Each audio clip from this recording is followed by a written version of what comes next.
ಪರಮ ಪೂಜ್ಯ ಕೃಷ್ಣಾಪುರ ಮಠದ ಮಹಾಸ್ವಾಮಿಗಳವರ ಪಾದಕಮಲಗಳಲ್ಲಿ ಭಕ್ತಿ ಶ್ರದ್ಧೆಯಿಂದ ನಮಸ್ಕಾರವನ್ನು ಮಾಡಿಕೊಂಡು ಪೊಡವಿಗೊಡೆಯ ಕೃಷ್ಣ ಮುಖ್ಯ ಪ್ರಾಣರ ಪಾದಗಳಿಗೆ ಅಭಿನಂದಿಸ್ತಾ ಗೀತಾ ಜಯಂತಿಯ ಪ್ರಯುಕ್ತವಾಗಿ ನಡೆಯುವಂತಹ ಗೀತಾ ಯಜ್ಞದಲ್ಲಿ ಮೂರನೆಯ ಈ ದಿನ ಕೃಷ್ಣ ಅರ್ಜುನನನ್ನು ನೆಪ ಮಾಡಿಕೊಂಡು ಸಕಲ ಸಜ್ಜನ ಸಮುದಾಯಕ್ಕೆ ಕರ್ಮಯೋಗವನ್ನು ಏನು ಉಪದೇಶ ಮಾಡಿದ್ದಾನೆ ಅದನ್ನು ಯಥಾಶಕ್ತಿ ಯಥಾಮತಿ ಚಿಂತನೆ ಮಾಡುವಂತಹ ಸಂದರ್ಭ. ಇದನ್ನು ಕರ್ಮಯೋಗ ಅಂತ ಕರೀತಾ ಇದ್ದಾರೆ. ಹಿಂದಿನ ಅಧ್ಯಾಯದಲ್ಲಿ ಕರ್ಮಕ್ಕಿಂತ ಜ್ಞಾನ ಶ್ರೇಷ್ಠ ಅಂತ ಭಗವಂತ ವರ್ಣನೆ ಮಾಡಿದ. ಅದನ್ನು ವರ್ಣನೆ ಮಾತ್ರ ಅಲ್ಲ, ಪ್ರತಿಪಾದನೆ ಕೂಡ ಮಾಡಿದ. ಕೇಳಿದ ಅರ್ಜುನ ಹೇಳ್ತಾನೆ, ಕರ್ಮಕ್ಕಿಂತ ಜ್ಞಾನ ಶ್ರೇಷ್ಠ ಅನ್ನುವ ಅಭಿಪ್ರಾಯ ನಿಂದಾಗಿದ್ದರೆ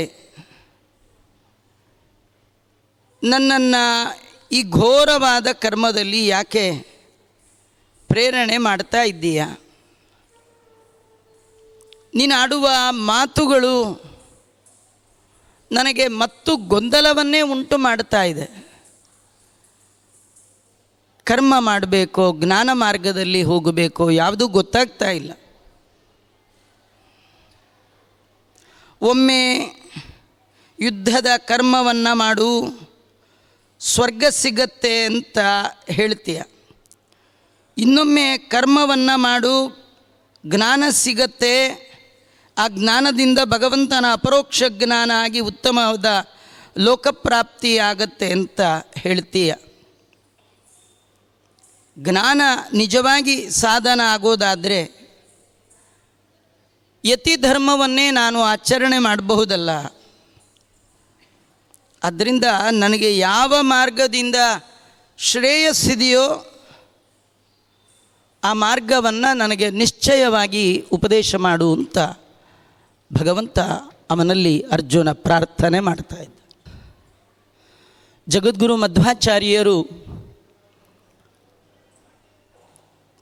ತೃತೀಯ ಅಧ್ಯಾಯ ಕರ್ಮಯೋಗದ ವಿಷಯವನ್ನು ಆದಿಯಲ್ಲಿ ನಿರೂಪಣೆ ಮಾಡ್ತಾ, ಆತ್ಮಸ್ವರೂಪಂ ಜ್ಞಾನ ಸಾಧನಂಚ ಉಕ್ತಂ ಪೂರ್ವತ್ರ ಜ್ಞಾನ ಸಾಧನತ್ವೇನ ಅಕರ್ಮ ವಿನಿಂದ್ಯ ಕರ್ಮಂ ವಿಧೀಯತೆ ಉತ್ತರಾಧ್ಯಾಯೇ. ಹಿಂದಿನ ಅಧ್ಯಾಯ ಅದು ಸಾಂಖ್ಯಯೋಗ. ಅದರಲ್ಲಿ ಭಗವಂತ ಯೋಗವನ್ನು ನಿರೂಪಣೆ ಮಾಡಿದ್ದಾನೆ. ಯೋಗ ಮಾಡುವ ಭರದಲ್ಲಿ ಕರ್ತವ್ಯ ರೂಪವಾದ ಕರ್ಮವನ್ನು ಬಿಡಬಾರ್ದು. ಕರ್ತವ್ಯದ ವಿಮುಖತೆಯನ್ನು ನಿಂದನೆ ಮಾಡಿ ಜ್ಞಾನಕ್ಕೆ ಸಾಧನವಾಗಿ ಕರ್ಮವನ್ನು ಆಚರಿಸಬೇಕು ಅಂಥೇಳಿ ಕರ್ಮದ ಸ್ವರೂಪವನ್ನು ಈ ಅಧ್ಯಾಯದಲ್ಲಿ ಕೃಷ್ಣ ನಿರೂಪಣೆ ಮಾಡ್ತಾ ಇದ್ದಾನೆ. ಎಲ್ಲ ಮಾನವರು ಕೂಡ ತಮ್ಮ ತಮ್ಮ ಪಾಲಿನ ಕರ್ತವ್ಯ ಕರ್ಮವನ್ನು ತಪ್ಪದೇ ಮಾಡಬೇಕು. ಜಗದ್ಗುರು ಮಧ್ವಾಚಾರ್ಯರು ಕುರುಭುಂಕ್ಷ್ವಚ ಕರ್ಮ ನಿಜಂ ನಿಯತಂ ಹರಿಪಾದ ವಿನಮ್ರ ಧಿಯಾ ಸತತಂ ನಿಜಂ ಕರ್ಮ ಕುರು ನಿಯತಂ ಭುಂಕ್ಷ್ವ. ಇದು ಇಡೀ ಜಗತ್ತಿನ ಮನುಕುಲಕ್ಕೆ ಮಧ್ವಗುರುಗಳು ಕೊಟ್ಟಂತಹ ದಿವ್ಯವಾದ ಒಂದು ಸಂದೇಶ. ನಾವು ನಮ್ಮ ಮನಸ್ಸಿಗೆ ತೋಚಿದ ಕರ್ಮವನ್ನು ಮಾಡುವ ಹಾಗಿಲ್ಲ. ನಿಜಂ ಕರ್ಮ ಕುರು. ಪ್ರತಿಯೊಬ್ಬ ಮನುಷ್ಯ ತನ್ನ ವರ್ಣ ಆಶ್ರಮಕ್ಕೆ ವಿಹಿತವಾದ ಕರ್ಮವನ್ನು ಕರ್ತವ್ಯ ರೂಪವಾಗಿ ಮಾಡಬೇಕು. ಅದನ್ನು ಬಿಡುವ ಹಾಗಿಲ್ಲ. ಆದರೆ ಕರ್ಮ ಮತ್ತು ಜ್ಞಾನ ಇದೆರಡನ್ನು ಒಟ್ಟಿಗೆ ಇಟ್ಟು ತೂಗಿದಾಗ, ಹೋಲಿಸಿ ನೋಡಿದಾಗ ಕರ್ಮಕ್ಕಿಂತಲೂ ಜ್ಞಾನ ಅದು ಬಹಳ ಉತ್ತಮವಾದದ್ದು. ಹಾಗಾಗಿ ಭಗವಂತ ಆ ಜ್ಞಾನದ ನಿರೂಪಣೆಯನ್ನು 2ನೆಯ ಅಧ್ಯಾಯದಲ್ಲಿ ಕೃಷ್ಣ ಪರಮಾತ್ಮ ಮಾಡ್ತಾನೆ. ಆಗ ಅರ್ಜುನನಿಗೆ ಒಂದು ಬಗೆಯ ಗೊಂದಲ. ಯದ್ಯಪಿ ಅರ್ಜುನನಿಗೆ ಗೊಂದಲ ಅಲ್ಲ, ನಮ್ಮೆಲ್ಲರಿಗೆ ಗೊಂದಲ ಉಂಟಾಗಬಾರದು ಅಂತ ನಮ್ಮೆಲ್ಲರ ಗೊಂದಲವನ್ನು, ಪ್ರಶ್ನೆಯನ್ನು ನಮ್ಮೆಲ್ಲರ ಪ್ರತಿನಿಧಿಯಾಗಿ ಅರ್ಜುನ ಕೃಷ್ಣನ ಮುಂದೆ, ಕೃಷ್ಣ ನನಗೆ ಮಿಶ್ರವಾದ ವಾಕ್ಯಗಳಿಂದ ನನ್ನನ್ನು ಗೊಂದಲಮಯವನ್ನಾಗಿ ಮಾಡಬೇಡ, ನನಗೆ ಶ್ರೇಯಸ್ಸಿಗೆ ಸಾಧನವಾದ ಕರ್ಮವೋ ಜ್ಞಾನವೋ ಯಾವುದಾದ್ರೂ ಒಂದು ನಿಶ್ಚಯ ಮಾಡಿ ಹೇಳು ಅಂತ ಪ್ರಾರ್ಥನೆ ಮಾಡ್ತಾ ಇದ್ದಾನೆ. ಆಗ ಭಗವಂತ ಜ್ಞಾನ ಮತ್ತು ಕರ್ಮ ಇದು ಎರಡರ ಅಂತರಾರ್ಥವನ್ನು ತಿಳಿಸ್ತಾ ಇದ್ದಾನೆ. ಅರ್ಜುನನ ಅಂತರಾಳದ ಒಳಗೆ 2 ಮುಖದ ಪ್ರಶ್ನೆಗಳು ಕಾಣ್ತಾ ಇದೆ. ಜ್ಞಾನಕ್ಕಿಂತ ಜ್ಞಾನ ಕರ್ಮಕ್ಕಿಂತ ಶ್ರೇಷ್ಠ ಆಗಿದ್ದರೆ ಈ ಘೋರವಾದ ಯುದ್ಧದ ಕರ್ಮದಲ್ಲಿ ನನ್ನನ್ನು ಯಾಕೆ ಪ್ರೇರಣೆ ಮಾಡ್ತಾ ಇದ್ದೀಯ?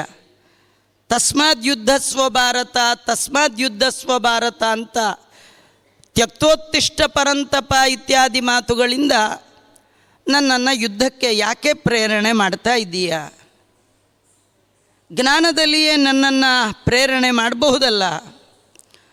ಅಥವಾ ಕರ್ಮ ಅತ್ಯವಶ್ಯ ಅಂತ ಅನ್ನಿಸೋದಾದರೆ ನನ್ನನ್ನು ಒಂದು ಸರಳ ಕರ್ಮದಲ್ಲಿ ನಿಯೋಜನೆ ಮಾಡು.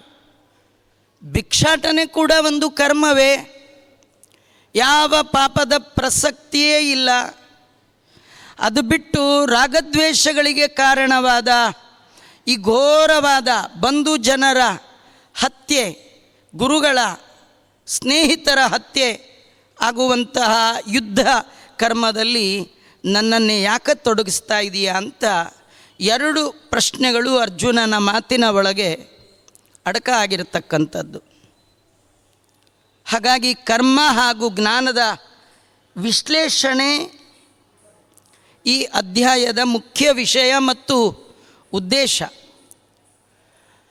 ಈ 2ರಲ್ಲಿ ಭಗವಂತ ಕರ್ಮಾಚರಣೆಯ ಬಗ್ಗೆ ಸಮಗ್ರವಾಗಿ ಕರ್ಮದ ಸ್ವರೂಪ, ಅದರ ಆಚರಣೆಯ ವಿಧಿವಿಧಾನವನ್ನೆಲ್ಲ ಈ ಅಧ್ಯಾಯದಲ್ಲಿ ತಾನು ತಿಳಿಸಿಕೊಟ್ಟ ಕಾರಣ ಇದಕ್ಕೆ ಕರ್ಮಯೋಗ ಅಂತ ಕರೀತಾ ಇದ್ದಾರೆ. ಒಂದು ರೀತಿ ನೋಡಿದ್ರೆ ಕರ್ಮ ಜ್ಞಾನಕ್ಕಿಂತ ಕಡಿಮೆ ನಿಜ, ಕರ್ಮ ಜ್ಞಾನಕ್ಕಿಂತಲೂ ಕಡಿಮೆ ನಿಜ. ಆದರೆ ಕಡಿಮೆಯಾದ ಕಾರಣ ಆ ಕರ್ಮವನ್ನು ಬಿಡಬೇಕು ಅಂತ ಎಲ್ಲಿಯೂ ಹೇಳಲಿಲ್ಲ. ಕರ್ಮವನ್ನು ಬಿಟ್ಟು ಬರೀ ಜ್ಞಾನವನ್ನು ಸಂಪಾದನೆ ಮಾಡಲಿಕ್ಕೆ ಹೋಗ್ತೇನೆ, ಇದು ಸಾಧ್ಯ ಇಲ್ಲ. ಜ್ಞಾನ ಯಾಕೆ ಶ್ರೇಷ್ಠ ಅಂದರೆ ಜ್ಞಾನ ನೇರ ಮೋಕ್ಷಕ್ಕೆ ಸಾಧನ ಆದದ್ದು. ಮೋಕ್ಷ ಕರ್ಮದಿಂದಲ್ಲ. ಉಪನಿಷತ್ತುಗಳಲ್ಲಿ ಕರ್ಮಣ ಜ್ಞಾನ ಮಾತನೋತಿ ಜ್ಞಾನೇನ ಅಮೃತಿ ಭವತಿ, ಮೋಕ್ಷಕ್ಕೆ ನೇರ ಕಾರಣವಾದ ಸಾಧನ ಜ್ಞಾನ, ಅರಿವು. ಕರ್ಮ ಅದಕ್ಕೆ ಸಾಧನ. ಮೋಕ್ಷಕ್ಕೆ ಕಾರಣವಾದಂತಹ ತತ್ವಜ್ಞಾನವನ್ನು ಪಡಿಬೇಕು ಅಂತ ಯಾರಿಗೆ ಬಯಕೆ ಇದೆ ಅವನು ಅವಶ್ಯವಾಗಿ ಕರ್ಮಾಚರಣೆಯನ್ನು ಮಾಡಬೇಕು. ಕರ್ಮಾಚರಣೆಯ ಮೂಲ ಉದ್ದೇಶ ಅದು ಕೇವಲ ತತ್ವಜ್ಞಾನದ ಪ್ರಾಪ್ತಿ ಆಗಿರಬೇಕು. ಕರ್ಮ ಮಾಡುವಾಗ ಬೇರೆ ಇತರ ಯಾವುದೇ ಕ್ಷುದ್ರ ಫಲಗಳು ಅದರಲ್ಲಿ ಇರಬಾರ್ದು. ಕರ್ಮದ ಮೂಲ ಉದ್ದೇಶ ತತ್ವಜ್ಞಾನವನ್ನು ಪಡೆಯೋದಾಗಿರಬೇಕು. ಊಟ ಮಾಡಬೇಕು ಅಂತ ಯಾರಿಗೆ ಆಸೆ ಇದೆ ಅವರು ತಟ್ಟೆಗೆ ಎಲೆಗೆ ಕೆಂಡ ಹಾಕ್ಕೊಂಡು ತಿನ್ನಲಿಕ್ಕೆ ಬರಲ್ಲ, ಬೆಂಕಿನ ತಿನ್ನಲಿಕ್ಕೆ ಬರಲ್ಲ. ತಿನ್ನುವ ಅನ್ನ ಬೇಯಿಸಬೇಕಾದ್ರೆ ಬೆಂಕಿ ಬೇಕೇ ಬೇಕು. ನಾನು ಬೆಂಕಿಯೇ ಇಲ್ಲದೆ ತಿನ್ನುವ ಪದಾರ್ಥವನ್ನು ಮಾಡ್ತೇನೆ, ಇದು ಹೇಗೆ ಅಸಾಧ್ಯವೋ ಕರ್ಮವೇ ಇಲ್ಲದೆ ತತ್ವಜ್ಞಾನವನ್ನು ಪಡಿತೀನಿ ಅನ್ನೋದು ಕೂಡ ಅಷ್ಟೇ ಅಸಾಧ್ಯವಾಗಿರ್ತಕ್ಕಂಥದ್ದು. ಹೇಗೆ ಅನ್ನಕ್ಕೆ ಪರಂಪರೆಯ ಬೆಂಕಿ ಕಾರಣ ಆಗ್ತದೋ ಹಾಗೆ ತತ್ವಜ್ಞಾನ ಪಡಿಬೇಕಂತಾದರೆ ಕರ್ಮ ಬೇಕೇ ಬೇಕು. ಬೆಂಕಿ ಬಿಟ್ಟು ಅನ್ನ ಮಾಡಲಿಕ್ಕೆ ಹೇಗೆ ಅಸಾಧ್ಯವೋ ಕರ್ಮ ತೊರೆದು ಮೋಕ್ಷವನ್ನು ಪಡೆಯೋದು ಕೂಡ ಹಾಗೆ ಅಸಾಧ್ಯವಾಗಿರ್ತಕ್ಕಂಥದ್ದು. ಕೃಷ್ಣ ಪರಮಾತ್ಮ ಈ ಕರ್ಮವನ್ನು 2 ವಿಧ ಅಂತ ತಿಳಿಸ್ತಾ ಇದ್ದಾನೆ. ಆ 2 ವಿಧದ ಕರ್ಮಗಳಲ್ಲಿ ಒಂದು ಪ್ರವೃತ್ತ ಕರ್ಮ, ಇನ್ನೊಂದು ನಿವೃತ್ತ ಕರ್ಮ. ಯಾರು ತಾವು ಮಾಡುವ ಕರ್ಮಗಳ ಹಿನ್ನೆಲೆಯಲ್ಲಿ ಸ್ವರ್ಗವೇ ಮೊದಲಾದ ಕಾಮನೆಯನ್ನು ಇಟ್ಟು ಕರ್ಮಗಳಲ್ಲಿ ಪ್ರವೃತ್ತರಾಗ್ತಾರೆ, ಅದು ಪ್ರವೃತ್ತ ಕರ್ಮ. ಕೇವಲ ಭಗವಂತ ಪ್ರೀತನಾಗಲಿ ಭಗವಂತ ಪ್ರಾಪ್ತನಾಗಲಿ ಹರಿಯ ಅರಿವು ನಮಗಾಗಲಿ ತತ್ವಜ್ಞಾನ ಬರಲಿ ಅಂತ ಯಾರು ಕೇವಲ ತತ್ವಜ್ಞಾನದ ಬಯಕೆಯಿಂದ ಕರ್ಮವನ್ನು ಮಾಡ್ತಾರೆ, ಅದು ನಿವೃತ್ತ ಕರ್ಮ. ಫಲದ ಅಪೇಕ್ಷೆ ಇಟ್ಟು ಯಾಗಾದಿಗಳನ್ನು ಮಾಡುವ ಕರ್ಮಗಳು ಪ್ರವೃತ್ತ ಕರ್ಮಕ್ಕೆ ದೃಷ್ಟಾಂತವಾದರೆ, ಪರಮಹಂಸರಾದಂಥ ಸನ್ಯಾಸಿಗಳು ಮಾಡುವಂಥ ಜಪ ತಪ ಅನುಷ್ಠಾನ ಪಾಠ ಪ್ರವಚನ ಇವೆಲ್ಲವೂ ಕೂಡ ನಿವೃತ್ತ ಕರ್ಮಗಳಿಗೆ ದೃಷ್ಟಾಂತ ಆಗಿರ್ತಕ್ಕಂಥದ್ದು. ನಿವೃತ್ತ ಕರ್ಮಗಳು ನೇರವಾಗಿ ಭಗವಂತನ ತತ್ವಜ್ಞಾನಕ್ಕೆ ಕಾರಣ ಆಗುತ್ತೆ. ಅದನ್ನು ಅನುಷ್ಠಾನ ಮಾಡುವವರನ್ನು ಜ್ಞಾನ ಯೋಗಿಗಳು ಅಂತ ಕರೀತಾ ಇದ್ದಾರೆ. ಅವರೇ ಸಾಂಖ್ಯರು. ಇನ್ನು ಪ್ರವೃತ್ತ ಕರ್ಮದ ಮೂಲಕ ಯದ್ಯಪಿ ಆ ಕರ್ಮಗಳು ಬಂಧಕಕ್ಕೆ ಕಾರಣವಾಗಿದ್ದರೂ ಕೂಡ ಅಂಥ ಕರ್ಮಗಳನ್ನು ಆಚರಿಸುವಾಗ ಯಾವುದೇ ಫಲದ ಕಾಮನೆ ಇಲ್ಲ. ಕರ್ಮವನ್ನು ಮಾಡ್ತಾ ಇದ್ದಾರೆ, ಯಾವುದೇ ಕರ್ಮದ ಫಲವನ್ನು ಬಯಸದೆ ಕರ್ಮವನ್ನು ಮಾಡಿ ಆ ಮೂಲಕ ತತ್ವಜ್ಞಾನವನ್ನು ಪಡೆಯುವವರು ಕರ್ಮಯೋಗಿಗಳು. ಇಲ್ಲಿ ಜನಕಾದಿಗಳು ಏನಿದ್ದಾರೆ ಅವರನ್ನು ಕರ್ಮಯೋಗಿಗಳು ಅಂತಲೂ ಸನಕಾದಿಗಳನ್ನು ಜ್ಞಾನಯೋಗಿಗಳು ಅಂತ ಕೂಡ ಕರೀತಾ ಇದ್ದಾರೆ. ಅಂದರೆ ಕರ್ಮಯೋಗಿಗಳಾದಂತಹ ಜನಕಾದಿಗಳಾಗಲಿ ಜ್ಞಾನಯೋಗಿಗಳಂಥ ಸನಕಾದಿಗಳಾಗಲಿ 2 ಕರ್ಮವನ್ನು ಬಿಡುವ ಹಾಗಿಲ್ಲ, ಜ್ಞಾನವನ್ನೂ ಬಿಡುವ ಹಾಗಿಲ್ಲ, ಕರ್ಮವನ್ನೂ ಬಿಡುವ ಹಾಗಿಲ್ಲ. ಸನಕಾದಿಗಳು ಕರ್ಮವನ್ನೂ ಮಾಡಬೇಕು, ಜನಕಾದಿಗಳು ಜ್ಞಾನವನ್ನೂ ಪಡೆಯಬೇಕು. ಆದರೆ ಸನಕಾದಿಗಳಲ್ಲಿರುವ ಕರ್ಮಜ್ಞಾನಗಳಲ್ಲಿ ಕರ್ಮಕ್ಕಿಂತಲೂ ಜ್ಞಾನ ಆಧಿಕ್ಯ ಇರುವ ಕಾರಣ ಸನಕಾದಿಗಳನ್ನು ಜ್ಞಾನಯೋಗಿಗಳು ಅಂತ ಕರೀತಾ ಇದ್ದಾರೆ. ಜ್ಞಾನಯೋಗಿಗಳಾದ ಸನಕಾದಿಗಳು ಎಲ್ಲ ಕರ್ಮದಿಂದ ನಿಷ್ಕ್ರಿಯರಾಗಿದ್ದಾರೆ ಅಂತ ಹಾಗೆಂದು ತಿಳಿಬಾರ್ದು. ಇನ್ನು ಜನಕಾದಿಗಳು ಕರ್ಮಯೋಗಿಗಳು ಅಂದರೆ ಜ್ಞಾನ ಶೂನ್ಯರು ಅಂತ ಕೂಡ ತಿಳಿಬಾರ್ದು. ಅವರಲ್ಲಿ ಕರ್ಮ ಹೆಚ್ಚು ಜ್ಞಾನ ಕಡಿಮೆ, ಜ್ಞಾನ ಹೆಚ್ಚಾಗಿ ಕರ್ಮ ಕಡಿಮೆಯಾದವರು ಜ್ಞಾನಯೋಗಿಗಳಾದರೆ ಕರ್ಮ ಹೆಚ್ಚಾಗಿ ಜ್ಞಾನ ಕಡಿಮೆ ಇರುವವರು ಕರ್ಮಯೋಗಿಗಳು ಅಂತ ಕರೆಸ್ಕೊಳ್ತಾ ಇದ್ದಾರೆ. ಹಾಗಾಗಿ ಗೀತೆಯಲ್ಲಿನ ಸಾಂಖ್ಯ ಹಾಗೂ ಯೋಗ ಇದರ ಬಗ್ಗೆ ಜ್ಞಾನ ಮತ್ತು ಕರ್ಮ ಇದರ ಬಗ್ಗೆ ಪ್ರಪ್ರಥಮವಾಗಿ ಸರಿಯಾದ ವ್ಯಾಖ್ಯಾನ ಮಾಡಿದ ಮಹಾನುಭಾವರು ಜಗದ್ಗುರು ಶ್ರೀಮನ್ ಮಧ್ವಾಚಾರ್ಯರು ಮಾತ್ರ. ಉಳಿದೆಲ್ಲರೂ ಕೂಡ ಜ್ಞಾನ ಯೋಗಿಗಳಿಗೆ ಕರ್ಮವೇ ಬೇಡ, ಕರ್ಮಯೋಗಿಗಳಲ್ಲಿ ಜ್ಞಾನ ಶೂನ್ಯ ಹೀಗೆಲ್ಲ ಅರ್ಥವನ್ನು ಮಾಡಿದ್ದಾರೆ. ಕರ್ಮ ಮತ್ತು ಜ್ಞಾನಯೋಗದಲ್ಲಿ ಯಾವುದು ಶ್ರೇಷ್ಠ ಅದು ಪ್ರಾಮುಖ್ಯ ಅಲ್ಲ ಇಲ್ಲಿ. ಬದಲಾಗಿ ಯಾರಿಗೆ ಯಾವುದು ಸೂಕ್ತ ಅನ್ನೋದು ಮುಖ್ಯ. ನಾನು ಕರ್ಮಯೋಗಿ ಆಗ್ತೇನೆ, ನಾನು ಜ್ಞಾನಯೋಗಿ ಆಗ್ತೇನೆ, ಇದರಲ್ಲಿ ಆಯ್ಕೆ ನಮ್ಮದಿಲ್ಲ. ನಮಗೆ ಯಾವುದು ಸೂಕ್ತ ಅದರಲ್ಲಿ ಭಗವಂತ ನಮ್ಮನ್ನು ಪ್ರೇರಣೆ ಮಾಡ್ತಾನೆ. ಇಲ್ಲಿ ಅರ್ಜುನನ ಪ್ರಶ್ನೆ ಇದ್ದದ್ದೇನೆಂದರೆ, ಜ್ಞಾನವೇ ದೊಡ್ಡದಾಗಿದ್ದರೆ ನನ್ನನ್ನು ಸನ್ಯಾಸಿಯನ್ನಾಗಿ ಮಾಡು, ಕರ್ಮವೇ ದೊಡ್ಡದಾಗಿದ್ದರೆ ನನ್ನನ್ನು ಭಿಕ್ಷಾಟನೆ ಕರ್ಮ ಕೊಡು, ಇದೆಲ್ಲ ಹಾಗೆ ಮಾಡು ಹೀಗೆ ಮಾಡು ಅಂತ ದೇವರನ್ನು ನಾವು ಕೇಳುವಂತಿಲ್ಲ. ನಮ್ಮ ಯೋಗ್ಯತೆ ಯಾವುದು ನೋಡಿ ಭಗವಂತ ಆ ಕರ್ಮದಲ್ಲಿ ನಮ್ಮನ್ನು ನಿಯೋಜನೆ ಮಾಡ್ತಾನೆ. ಕ್ಷತ್ರಿಯನಾದ ಅರ್ಜುನ ಕರ್ಮಯೋಗಿ ಆಗಲಿಕ್ಕೆ ಲಾಯಕ್ಕಾದ ವ್ಯಕ್ತಿ. ಅರ್ಜುನ ಕರ್ಮಯೋಗಿ ಆದ ಕಾರಣ ಭಗವಂತ ಅವನನ್ನು ಈ ಕರ್ಮದ ಒಳಗೆ ನಿಯೋಜನೆ ಮಾಡ್ತಾ ಇದ್ದಾನೆ. ಕೆಲವರು ಇನ್ನೂ ಅಂತಾರೆ ಏನಂದರೆ, ಈ ಕರ್ಮ ಅಂತೇನಿದೆ ಇದೇ ಸಂಸಾರಕ್ಕೆ ಮೂಲವಾದ ಬೀಜ. ಸಂಸಾರದ ಈ ಬಂಧನದಿಂದ ಹೊರಗೆ ಬರಬೇಕು ಅಂತಾದರೆ ಕರ್ಮ ಬಿಟ್ಟುಬಿಟ್ರೆ ಒಳ್ಳೆಯದು. ಕರ್ಮವನ್ನೇ ಮಾಡದೇ ಇದ್ದರೆ ಯಾವ ಬಂಧಕಗಳೂ ಆಗಲ್ಲ. ಕೆಸರಲ್ಲಿ ಕಾಲಿಡೋದು ಯಾಕೆ, ಮತ್ತೆ ತೊಳ್ಕೊಳ್ಳೋದು ಯಾಕೆ? ಕೆಸರಲ್ಲಿ ಕಾಲಿಡದೇ ಇರೋದೇ ಉತ್ತಮ ಅಲ್ವಾ? ಕರ್ಮ ಮಾಡಿ ಬಂಧಕಕ್ಕೆ ಒಳಗಾಗುವ ಬದಲು ಕರ್ಮವನ್ನೇ ಸಂಪೂರ್ಣವಾಗಿ ತೊರೆದು ಬಿಟ್ಟರೆ ಇದು ಬಂಧಕದಿಂದ ಪಾರಾಗುವ ಉಪಾಯ ಅಂತ ಕೆಲವರು ಹೀಗೆ ಹೇಳ್ತಾರೆ.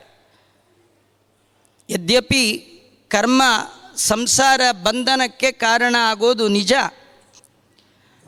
ಆ ಬಂಧನದಿಂದ ಬಿಡುಗಡೆ ಆಗಬೇಕಾದ್ರೆ ಕರ್ಮವನ್ನು ಬಿಡೋದು ಉಪಾಯ ಅಲ್ಲ. ಪರೀಕ್ಷೆಗೆ ಹೋಗುವ ವಿದ್ಯಾರ್ಥಿ ಪಾಸಾಗಬೇಕು ಅಂತ ಆಸೆ ಇದ್ದರೆ ಯಾರೋ ಹೇಳ್ತಾ ನೀ ಪರೀಕ್ಷೆಗೆ ಹೋಗಬೇಡ, ಹೋಗಿ ಫೇಲ್ ಆಗೋಕ್ಕಿಂತ ಹೋಗದೆ ಸುಮ್ಮನೆ ಮನೇಲಿ ಪಾಸಾಗಿರೋದು ಒಳ್ಳೆಯದು ಅಂದರೆ ಏನರ್ಥ? ಪರೀಕ್ಷೆ ತ್ಯಾಗ ಮಾಡಬಾರ್ದು, ಪರೀಕ್ಷೆಯನ್ನು ಎದುರಿಸಬೇಕು. ಹಾಗೆ ಅದು ಬಿಟ್ಟು ಪರೀಕ್ಷೆಯನ್ನೇ ಬಿಟ್ಟುಬಿಡೋದು ಹೇಗೆ? ಅದರ ಉಪಾಯ ಆಗೋದಿಲ್ಲ. ಪರೀಕ್ಷೆಯನ್ನು ಎದುರಿಸೋದೇ ಹೇಗೆ ಉಪಾಯ ಆಗುತ್ತೋ ಹಾಗೆ ಕರ್ಮ ಬಂಧನದಿಂದ ಪಾರಾಗಬೇಕು ಅಂತ ಆಸೆ ಇದ್ದರೆ ಕರ್ಮವನ್ನು ಆಚರಣೆ ಮಾಡಬೇಕು. ಆದರೆ ಕರ್ಮ ಆಚರಣೆ ಮಾಡುವಾಗ ಯೋಗ ರೂಪವಾಗಿ ಮಾಡಬೇಕು. ಯೋಗ ರೂಪದ ಕರ್ಮ ಆಚರಣೆ ಮಾಡಬೇಕು. ಕರ್ಮವನ್ನು ಬಿಟ್ಟು ಮೋಕ್ಷಕ್ಕೆ ಹಾದಿಯಾಗೋದಿದ್ದರೆ, ಕರ್ಮವನ್ನು ಬಿಟ್ಟು ಮೋಕ್ಷವನ್ನೇ ಪಡಿಬಹುದು ಅಂತ ಕೆಲವರು ಯತ್ಯಾಶ್ರಮವನ್ನು ಸ್ವೀಕಾರ ಮಾಡ್ತಾರೆ. ಆದರೆ ಶಾಸ್ತ್ರ ಹೇಳುತ್ತೆ, ನ ಕರ್ಮಣ ನ ಪ್ರಜೆಯ ಧನೇನ ತ್ಯಾಗೇನ. ಕೇವಲ ಕರ್ಮವನ್ನು ತೊರೆದು ನಾನು ಮೋಕ್ಷಕ್ಕೆ ಹೋಗ್ಬೋದು ಅಂತ ಸನ್ಯಾಸಾಶ್ರಮವನ್ನು ಸ್ವೀಕಾರ ಮಾಡುವ ಹಾಗಿಲ್ಲ. ಸನ್ಯಾಸ ಅಂದರೆ ಎಲ್ಲ ಕರ್ಮವನ್ನು ಬಿಡೋದಲ್ಲ, ತತ್ವಜ್ಞಾನದ ಸಂಪಾದನೆಗಾಗಿ ನೇರ ಕಾರಣ ಆಗುವಂತಹ ಜಪ ತಪಾದಿಗಳಲ್ಲಿ ನಿರತನಾಗೋದು. ಜಪ ತಪಾದಿಗಳು ಕೂಡ ಉತ್ತಮವಾದ ಕರ್ಮಗಳೇ. ಅದು ನಿಜವಾದ ಸನ್ಯಾಸದ ಅರ್ಥ. ಯಾರಿಗೆ ತತ್ವಜ್ಞಾನ ಪಡೆಯುವ ಬಯಕೆ ಇಲ್ಲ, ಭಗವಂತನ ಒಲುಮೆ ಪಡೆಯುವ ಬಯಕೆ ಇಲ್ಲ, ಭಗವಂತನ ಜ್ಞಾನ ಪಡೆಯುವ ಬಯಕೆ ಇಲ್ಲ, ಅವ ಕಾವಿಯನ್ನು ಹಾಕಿಕೊಂಡ್ರು, ಕಾಷಾಯ ವಸ್ತ್ರವನ್ನು ಉಟ್ಟರೂ ಕೂಡ ಅದೇನು ಪ್ರಯೋಜನ ಆಗೋಲ್ಲ. ಪಲಾಯನವಾದ ಅಂತ ಆಗತ್ತೆ, ಸಂಸಾರಕ್ಕೆ ಹೆದರಿದವ ಅಂತ ಆಗತ್ತೆ ವಿನಃ ಅದು ಸನ್ಯಾಸ ಆಗಲಿಕ್ಕೆ ಸಾಧ್ಯ ಇಲ್ಲ ಅಂತಾನೆ. ನಿಜ ನೋಡಿದ್ರೆ ಎಲ್ಲ ಕರ್ಮವನ್ನು ಬಿಡಲಿಕ್ಕೆ ಸಾಧ್ಯ ಇದೆಯಾ ಅಂದರೆ ಕೃಷ್ಣ ಹೇಳ್ತಾನೆ ಅದು ಸಾಧ್ಯ ಇಲ್ಲದ್ದು. ಯಾಕಂದರೆ ನಿಲ್ಲೋದು, ಕೂಡೋದು, ಮಲಗೋದು, ಓದೋದು ಈ ಎಲ್ಲ ಕಾರ್ಯಗಳು ಕೂಡ ಒಂದು ರೀತಿಯ ಕರ್ಮಗಳೇ. ನಿಜವಾಗಿ ಚೇತನ ಅಂದರೆ ಯಾರು? ಯಾವುದಾದ್ರೂ ಒಂದು ಕರ್ಮ ತಪ್ಪದೆ ಮಾಡ್ತಾ ಇರೋನೇ ಚೇತನ. ಕರ್ಮ ಮಾಡೋದು ಚೇತನರ ಸ್ವಭಾವ.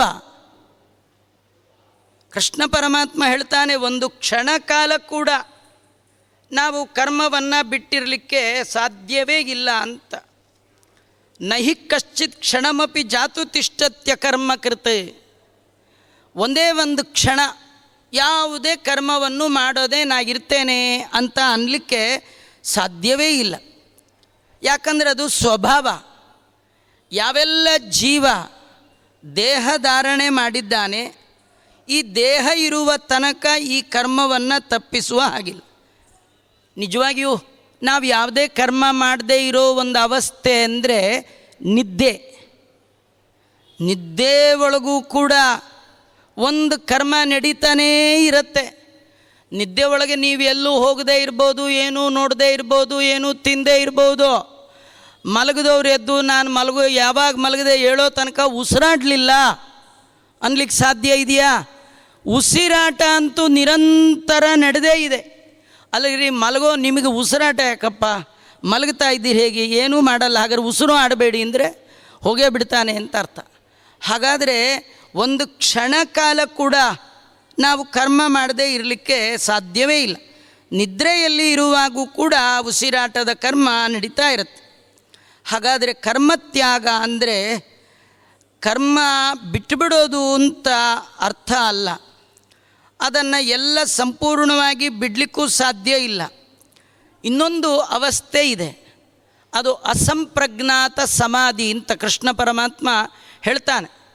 ಬಾಹ್ಯ ಪ್ರಪಂಚದ ಅರಿವೇ ಇಲ್ಲದೆ ಕಣ್ಣು ಮುಚ್ಚಿ ಧ್ಯಾನಾಸಕ್ತರಾಗಿ ಕೊಡ್ತಾರೆ. ಅವರು ಎಷ್ಟಿರ್ತಾರೆ ಅಂದರೆ ಮಂತ್ರಾಲಯ ಪ್ರಭುಗಳು ವರ್ಣನೆ ಮಾಡುವಾಗ ಅವರ ಇಂದ್ರಿಯಗಳನ್ನು ಕತ್ತರಿಸಿಕೊಂಡು ಹೋದರೂ ಅವ್ರಿಗೆ ಎಚ್ಚರ ಆಗೋಲ್ಲ.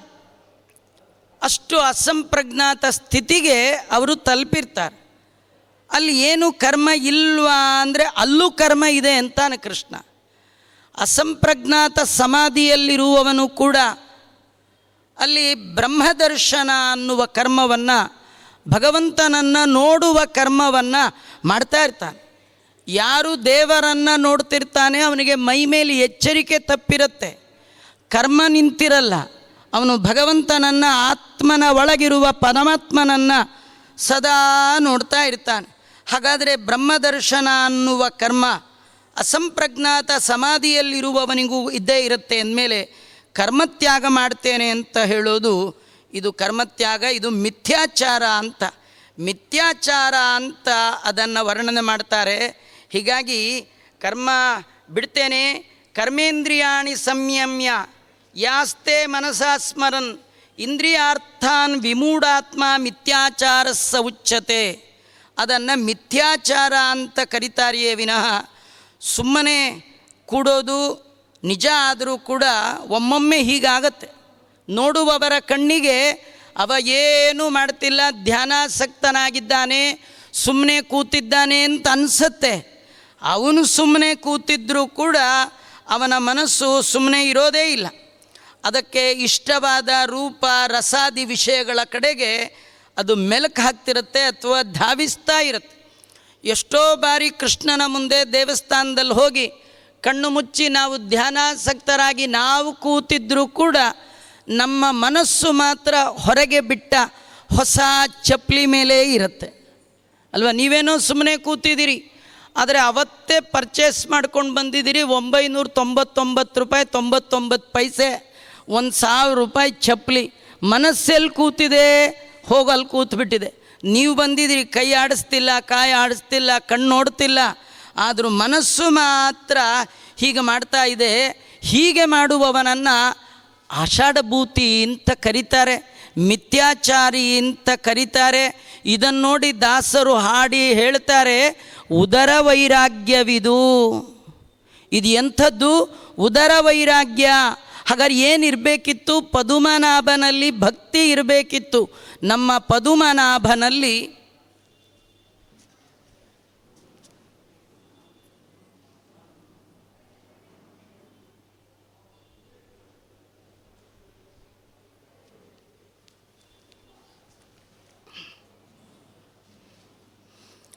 ನಮ್ಮ ಪದುಮನಾಭನಲ್ಲಿ ಲೇಷ ಭಕುತಿ ಇಲ್ಲ ಅಂತ ಹಾಡ್ತಾ ಇದ್ದಾರೆ. ಹಾಗಾದರೆ ಕರ್ಮತ್ಯಾಗ ಅಂತಂದರೆ ಅದು ಅಧಪತನಕ್ಕೆ ಕಾರಣವಾದಂತಹ ನಿಷಿದ್ಧ ಕರ್ಮಗಳನ್ನು ಮಾತ್ರ ತ್ಯಾಗ ಮಾಡಬೇಕೇ ವಿನಃ ಸಂಪೂರ್ಣ ಕರ್ಮದ ತ್ಯಾಗ ಅಲ್ಲ.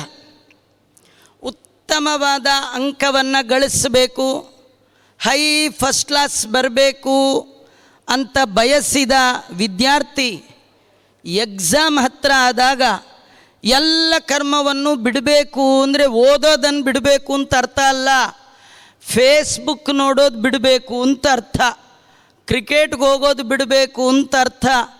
ಫೇಲ್ ಆಗಲಿಕ್ಕೆ ಯಾವ್ಯಾವುದು ಕಾರಣ ಆಗಿದೆಯೋ ಅಂಥ ಕರ್ಮಗಳನ್ನು ಬಿಡು ಅಂತ ಅರ್ಥವೇ ವಿನಃ ಓದೋದನ್ನು ಬಿಡು, ಪರೀಕ್ಷೆಗೆ ಹೋಗೋದು ಬಿಡು ಅಂತ ಯಾರಾದರೂ ಅರ್ಥ ಮಾಡ್ತಾರಾ?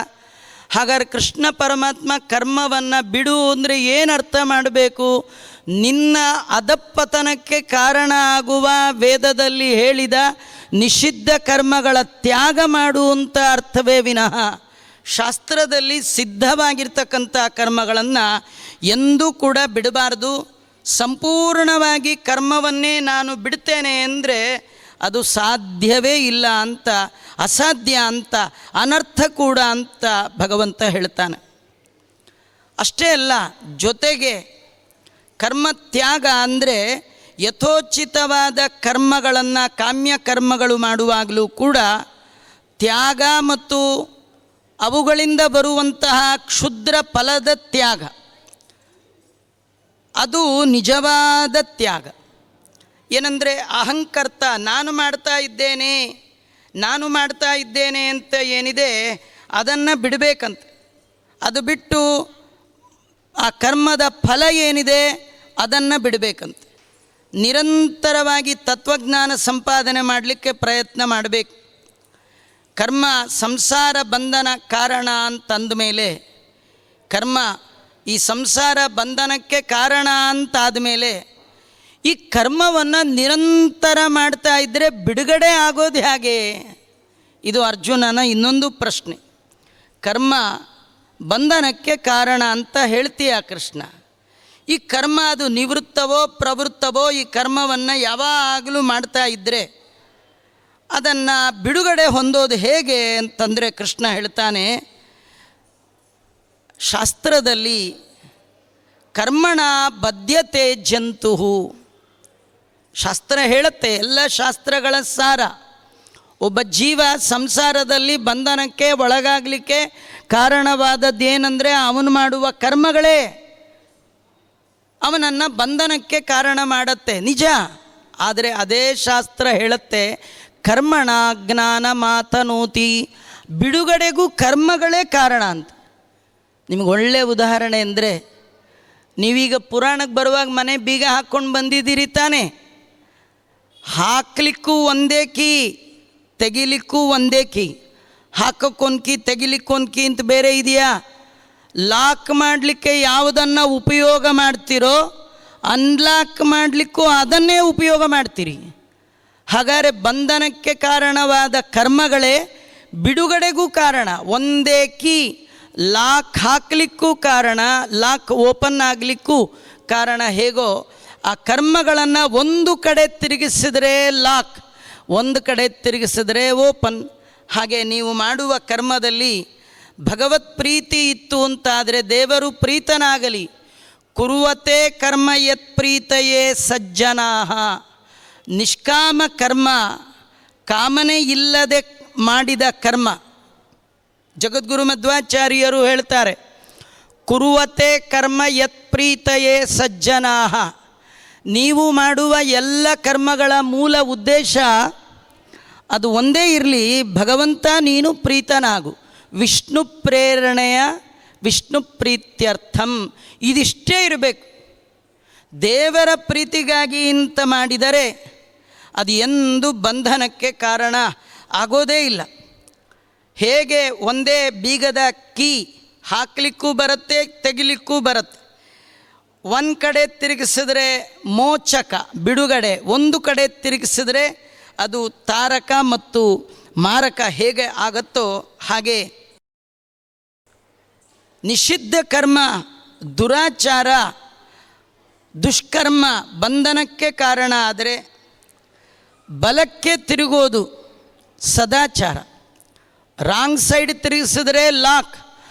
Rangan side ತಿರುಗಿಸಿದ್ರೆ open.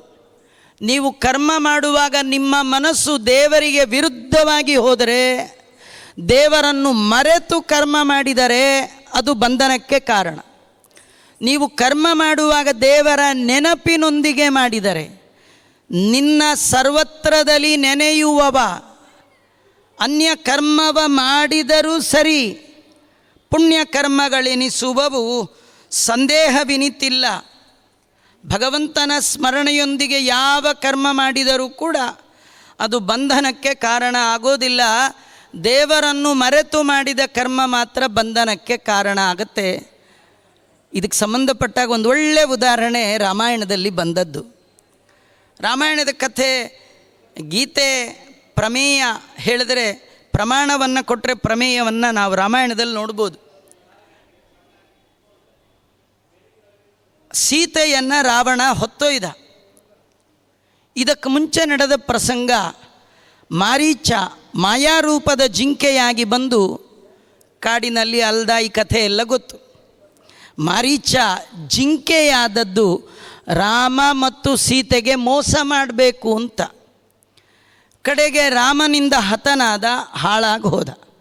ಅವನು ಕರ್ಮ ಮಾಡಿದ್ದು ರಾವಣ ಪ್ರೇರಣೆಯ, ರಾವಣ ಪ್ರೀತ್ಯರ್ಥಂ ಶ್ರೀರಾಮನ ಮೋಸ ಮಾಡಬೇಕು, ಈ ಕರ್ಮ ಒಂದು. ಇದೇ ಪ್ರಸಂಗದಲ್ಲಿ ರಾವಣ ಸೀತೆಯನ್ನು ಹೊತ್ತೊಯ್ಯುವ ಸಂದರ್ಭದಲ್ಲಿ ಒಂದು ಹಕ್ಕಿ ಜಟಾಯು ಅದು ಬಂದು ರಾವಣನ ಪ್ರಯತ್ನವನ್ನು ಅಡ್ಡಗಟ್ಟಿತು. ಕೈಲಾಗಲಿಲ್ಲ, ಆದರೂ ಪ್ರಯತ್ನ ಮಾಡ್ತು, ತುಂಬ ಪ್ರಯತ್ನ ಮಾಡ್ತು. ಆ ಪ್ರಯತ್ನದ ಹಿನ್ನೆಲೆಯಲ್ಲಿದ್ದ ಉದ್ದೇಶ ರಾಮ ಪ್ರೇರಣೆಯ, ರಾಮ ಪ್ರೀತ್ಯರ್ಥಂ. ಇವತ್ತು ಯಾರೋ ಒಬ್ಬರಿಂದ ರಾಮ ಮಂದಿರ ನಿರ್ಮಾಣ ಆಗಿದ್ದಲ್ಲ, ನೂರಾರು ಜನ ನೂರಾರು ವರ್ಷ ಕಷ್ಟಪಟ್ಟು ಆ ರಾಮ ಮಂದಿರವನ್ನು ಮಾಡಿದ್ದಾರೆ. ಆದರೆ ಪ್ರತಿ ಒಬ್ಬ ಒಂದೊಂದು ಇಟ್ಟಿಗೆ ಕೊಡುವಾಗಲೂ ಅವನ ಪ್ರೀತಿ, ಅವನ ಭಕ್ತಿ ಏನಿತ್ತು? ರಾಮ ಪ್ರೇರಣೆಯ, ರಾಮ ಪ್ರೀತ್ಯರ್ಥಂ. ನೋಡಿ ಏನು ಆಶ್ಚರ್ಯ ಅಂದರೆ, ಮಾರೀಚ ಸತ್ತದ್ದು, ಜಟಾಯು ಸತ್ತದ್ದು ಒಂದೇ ದಿನ, ಒಂದೇ ಜಾಗ, ಗೋದಾವರಿ ನದಿ ತೀರದಲ್ಲೇ ಸತ್ತದ್ದು. ಎರಡು ರಾಮಾಯಣ ಪ್ರಸಂಗದಲ್ಲಿಯೇ ಸತ್ತದ್ದು. ಒಬ್ಬ ಹಾಳಾದ, ಒಂದು ಹಕ್ಕಿ ಉದ್ಧಾರ ಆಯಿತು. ಉದ್ದೇಶ ಮುಖ್ಯ. ಅದ ಉದ್ದೇಶ ದೇವರಿಗೆ ಮೋಸ ಮಾಡಬೇಕು. ದೇಶದ್ರೋಹ, ಆತ್ಮದ್ರೋಹ, ದೈವದ್ರೋಹ ಉದ್ದೇಶವಾಗಿ ಮಾಡಿದ್ದು ಮಾರೀಚ. ರಾಮನ್ ನೋಡ್ತಾ ಪ್ರಾಣ ಬಿಟ್ಟರು, ಅವನಿಗೆ ಉತ್ತಮವಾದ ಗತಿ ಆಗಲಿಲ್ಲ. ರಾಮನಿಂದ ಹತನಾದರೂ ಅವನಿಗೆ ಕೆಟ್ಟ ಗತಿ ಆಯಿತು. ಕಾರಣ ರಾಮನಿಗೆ ಮೋಸ ಮಾಡುವ ದುರ್ಬುದ್ಧಿ ಕಾರಣ ಆಯಿತು. ರಾವಣನಿಂದ ಸತ್ತಂತಹ ಜಟಾಯು, ಅದಕ್ಕೆ ಸ್ವಯಂ ರಾಮಚಂದ್ರ ಮಹಾಪ್ರಭು ಸಂಸ್ಕಾರ ಮಾಡಿ ಉತ್ತಮವಾದ ಲೋಕ ಕೊಟ್ಟ ಕಾರಣ ರಾಮ ಪ್ರೇರಣೆಯ, ರಾಮ ಪ್ರೀತಿ. ಅದರಿಂದ ಏನಾಗಲಿಲ್ಲ ರೀ, ಜಟಾಯುವಿನಿಂದ ಏನೇನಾಗಲಿಲ್ಲ. ಆಗದಿದ್ದರೂ ದೇವರ ಅನುಗ್ರಹಕ್ಕೆ ಪಾತ್ರ ಆಯಿತು. ಕಾರಣ ನಿಷ್ಕಾಮನೆಯಿಂದ ಕೇವಲ ಭಗವತ್ ಪ್ರೀತಿ, ಭಗವತ್ ಪ್ರಾಪ್ತಿಗಾಗಿ ತಾನು ಕರ್ಮವನ್ನು ಮಾಡಿದಂತಹ ಜಟಾಯು ಹಕ್ಕಿ ಉದ್ಧಾರ ಆಯಿತು. ಭಾರೀ ಬುದ್ಧಿ, ಮೋಸ ಮಾಡುವ ಬುದ್ಧಿ, ದೇಶದ್ರೋಹದ ಬುದ್ಧಿ, ದೈವ ವಂಚನೆ, ರಾಮ ಸೀತೆಯ, ರಾಮ ಭಕ್ತನಾದ ಲಕ್ಷ್ಮಣನಿಗೆ ವಂಚನೆ, ಈ ಎಲ್ಲ ಬುದ್ಧಿಯಿಂದ ಮಾಡಿದ ಮಾರೀಚ ರಾಮನಿಂದ ಹತನಾದರೂ ಕೂಡ ಕೆಟ್ಟ ಲೋಕವನ್ನೇ ಪಡೆದ. ಜಟಾಯುವಿನ ಸಾವು ತಾರಕ ಆಯಿತು, ಮಾರೀಚನ ಸಾವು ಮಾರಕ ಆಯಿತು. ಯಜ್ಞ ಅನ್ನುವ ಬುದ್ಧಿಯಿಂದ ಆಚರಿಸಲ್ಪಡುವಂತಹ ಎಲ್ಲ ಕರ್ಮಗಳು ಕೂಡ ಭಗವದ್ಗೀತೆಯಲ್ಲಿ ಕೃಷ್ಣ ಹೇಳ್ತಾನೆ, ಯಜ್ಞಾರ್ಥಾತ್ ಕರ್ಮಣೋನ್ಯತ್ರ ಲೋಕೋಯಂ ಕರ್ಮಬಂಧನ. ಯಜ್ಞ ಅನ್ನುವ ಬುದ್ಧಿಯಿಂದ ಯಾವೆಲ್ಲ ಕರ್ಮಗಳು ನಡೀತಾ ಇದೆ ಅದೆಲ್ಲವೂ ಕೂಡ ಮೋಕ್ಷಕ್ಕೆ ಕಾರಣ ಆಗತ್ತೆ. ನಮ್ಮಲ್ಲಿ ಯಜ್ಞ ಅನ್ನುವ ಶಬ್ದ, ಹವಿಸ್ಸನ್ನು ಹೋಮದಲ್ಲಿ ಹಾಕೋದೇ ಯಜ್ಞ ಅಂತ ತಿಳ್ಕೊಂಡಿದ್ದೇವೆ. ಆದರೆ ಕೃಷ್ಣ ಪರಮಾತ್ಮ ಯಜ್ಞ ಶಬ್ದಕ್ಕೆ ವಿಶಾಲವಾದ ಅರ್ಥದಲ್ಲಿ ತ್ಯಾಗ. ಯಜ್ಞದಲ್ಲಿ ಎರಡಿದೆ ರೀ, ಒಂದು ಸ್ವಾಹ ಅಂತಾರೆ, ಇನ್ನೊಂದು ಇದನ್ನಮಮ ನಮಮ ಅಂತಾರೆ. ನಮಮ ಇದೆ, ಸ್ವಾಹ ಇದೆ. ಕೃಷ್ಣ ಸ್ವೀಕಾರ ಮಾಡಿರ್ತಕ್ಕಂಥದ್ದು ನಮಮ, ನಮಮ ತ್ಯಾಗ. ನಂದಲ್ಲ ನಂದಲ್ಲ, ಇದ್ಯಾವುದು ನಂದಲ್ಲ, ತ್ಯಾಗ. ನಂದೇನದೋ ಸ್ವಾಮಿ ನಿಂದೇ ಇದೆಲ್ಲ, ತನು ನಿನ್ನದು, ಜೀವನ ನಿನ್ನದು, ಅನುದಿನದಲ್ಲಿ ಬಾಹೋ ಸುಖ ದುಃಖ ಎಲ್ಲ ನಿನ್ನದೆಯ ಅನ್ನುವ ಅರ್ಥದಲ್ಲಿ ಯಜ್ಞದ ಶಬ್ದವನ್ನು ಭಗವದ್ಗೀತೆಯಲ್ಲಿ ವಿಶಾಲ ಅರ್ಥದಲ್ಲಿ ಕೃಷ್ಣ ಬಳಕೆ ಮಾಡಿದ್ದಾನೆ. ಒಂದು ಯಜ್ಞದಲ್ಲಿ ಅಗ್ನಿ ಇದೆ, ತುಪ್ಪ ಇದೆ, ಮಂತ್ರಘೋಷ ಇದೆ, ಎಲ್ಲ ಇದೆ. ಆದರೆ ಭಗವದರ್ಪಣ ಬುದ್ಧಿ ಇಲ್ಲ. ಹಾಗಾದರೆ ಆ ಯಜ್ಞ ಅಲ್ಲ, ಅದು ಬಂಧನಕ್ಕೆ ಕಾರಣ ಆಗತ್ತೆ. ತಪಸ್ವಿನೋ ದಾನಪರ ಯಶಸ್ವಿನೋ ಮನಸ್ವಿನೋ ಮಂತ್ರವಿದಸ್ಸು ಮಂಗಲ ಕ್ಷೇಮನ್ನ ವಿಂದಂತಿ ವಿನಾಯದರ್ಪಣಂ ತಸ್ಮೈ ಸುಭದ್ರಶ್ರವಸೇ ನಮೋ ನಮಃ. ಭಗವಂತನಿಗೆ ಅರ್ಪಣೆ ಮಾಡುವ ಬುದ್ಧಿ ಒಂದಿಲ್ಲದೆ ಬೇರೆಲ್ಲ ಸಾಧನಗಳು ಇದ್ದರೂ, ಒಳ್ಳೆ ಆಚಾರರು, ಒಳ್ಳೆ ವೇದ ಮಂತ್ರ, ಒಳ್ಳೆ ದಕ್ಷಿಣೆ, ಒಳ್ಳೆ ಹವಿಸ್ಸು, ಒಳ್ಳೆ ತುಪ್ಪ ಎಲ್ಲ ಒಳ್ಳೆಯದು, ಭಾರೀ ದೊಡ್ಡ ಯಜ್ಞ, ಅಲ್ಲಿ ನಾನು ಮಾಡ್ತಾ ಇದ್ದೇನೆ, ನನ್ನಿಂದ ನಡೀತು, ನನ್ನ ಬಿಟ್ಟರೆ ಇನ್ಯಾರಿಲ್ಲ, ನನ್ನಟ್ಟು ದೊಡ್ಡ ಯಜ್ಞ ಮಾಡಿದವರಿಲ್ಲ, ನಮ್ಮಟ್ಟು ದಕ್ಷಿಣೆ ಕೊಟ್ಟವರಿಲ್ಲ, ಈ ಥರ ಯಾರಾದರೂ ಹೋಮ ಮಾಡಿದ್ದು ನೋಡಿದ್ದೀರಾ ಆಚಾರ್ಯೇ ಅಂದುಬಿಟ್ರೆ ಇಂದಿರಾರಮಣ ಗೋವಿಂದ ಗೋವಿಂದ, ಯಜ್ಞ ಎಲ್ಲ ಹಾಳಾಯಿತು. ನಿಮ್ಮಲ್ಲಿ ಏನಿಲ್ಲ, ತುಪ್ಪ ಇಲ್ಲ, ಹವಿಸ್ಸಿಲ್ಲ, ಯಜ್ಞಕುಂಡ ಇಲ್ಲ, ಮಂತ್ರ ಇಲ್ಲ, ಏನಿಲ್ಲ. ದೇವರ ಮುಂದೆ ನಿಂತು ನನ್ನ ಹತ್ರ ಏನಿಲ್ಲ, ನಾನೇ ನನ್ನನ್ನೇ ನಿನಗೆ ಅರ್ಪಣೆ ಮಾಡಿದ್ದೇನೆ ಕೃಷ್ಣ ಅಂತ ತ್ಯಾಗ ಬುದ್ಧಿಯಿಂದ, ಭಗವದರ್ಪಣ ಬುದ್ಧಿಯಿಂದ ಭಗವಂತನ ಮುಂದೆ ಮೈ ದಿಂಡು ಗೆಡಹಿ ಸಾಷ್ಟಾಂಗ ನಮಸ್ಕಾರ ಮಾಡಿ ತನು ನಿನ್ನದು ಅಂತ ಕೈ ಮುಗಿದು ಬಿಟ್ಟರೆ ದೊಡ್ಡ ಯಜ್ಞದ ಫಲ ಅವನಿಗೆ ಬರ್ತಕ್ಕಂಥದ್ದು. ಆಚಾರ್ಯರು ಅದ್ಭುತವಾದ ಈ ಅರ್ಥವನ್ನು ಭಗವದ್ಗೀತೆಯಲ್ಲಿ ತೆಗೆದು ನಮಗೆ ಕೊಟ್ಟಿರ್ತಕ್ಕಂಥದ್ದು. ಭಗವಂತ ಅನ್ನುವ ಶಬ್ದದಲ್ಲಿ ಯಜ್ಞ ಶಬ್ದ ಪ್ರಯೋಗ ಆಗಿರ್ತಕ್ಕಂಥದ್ದು. ವಿಷ್ಣು ಸಹಸ್ರನಾಮದಲ್ಲಿ ಯಜ್ಞ ಅಂದರೆ ಭಗವಂತನ ಹೆಸರು. ಯಜ್ಞೋ ಯಜ್ಞಪತಿರ್ಯಜ್ವ ಯಜ್ಞಾಂಗೋ ಯಜ್ಞವಾಹನ ಯಜ್ಞವೃತ್ಯಜ್ಞ ಕೃತ್ಯಗ್ನಿ ಯಜ್ಞ ಭುಗ್ಯಜ್ಞ ಸಾಧನ ಯಜ್ಞಾಂತಕೃತ್ಯಜ್ಞ ಗುಖ್ಯಾನ್ನಮನ್ನಾದಯೇವ ಚ. ಭಗವಂತ ಅನ್ನುವ ಶಬ್ದದಲ್ಲಿ ಯಜ್ಞ ಶಬ್ದ ಪ್ರಯೋಗ ಆಗಿದೆ. ಆಚಾರ್ಯರು ತೋರಿಸಿಕೊಟ್ಟಿದ್ದಾರೆ.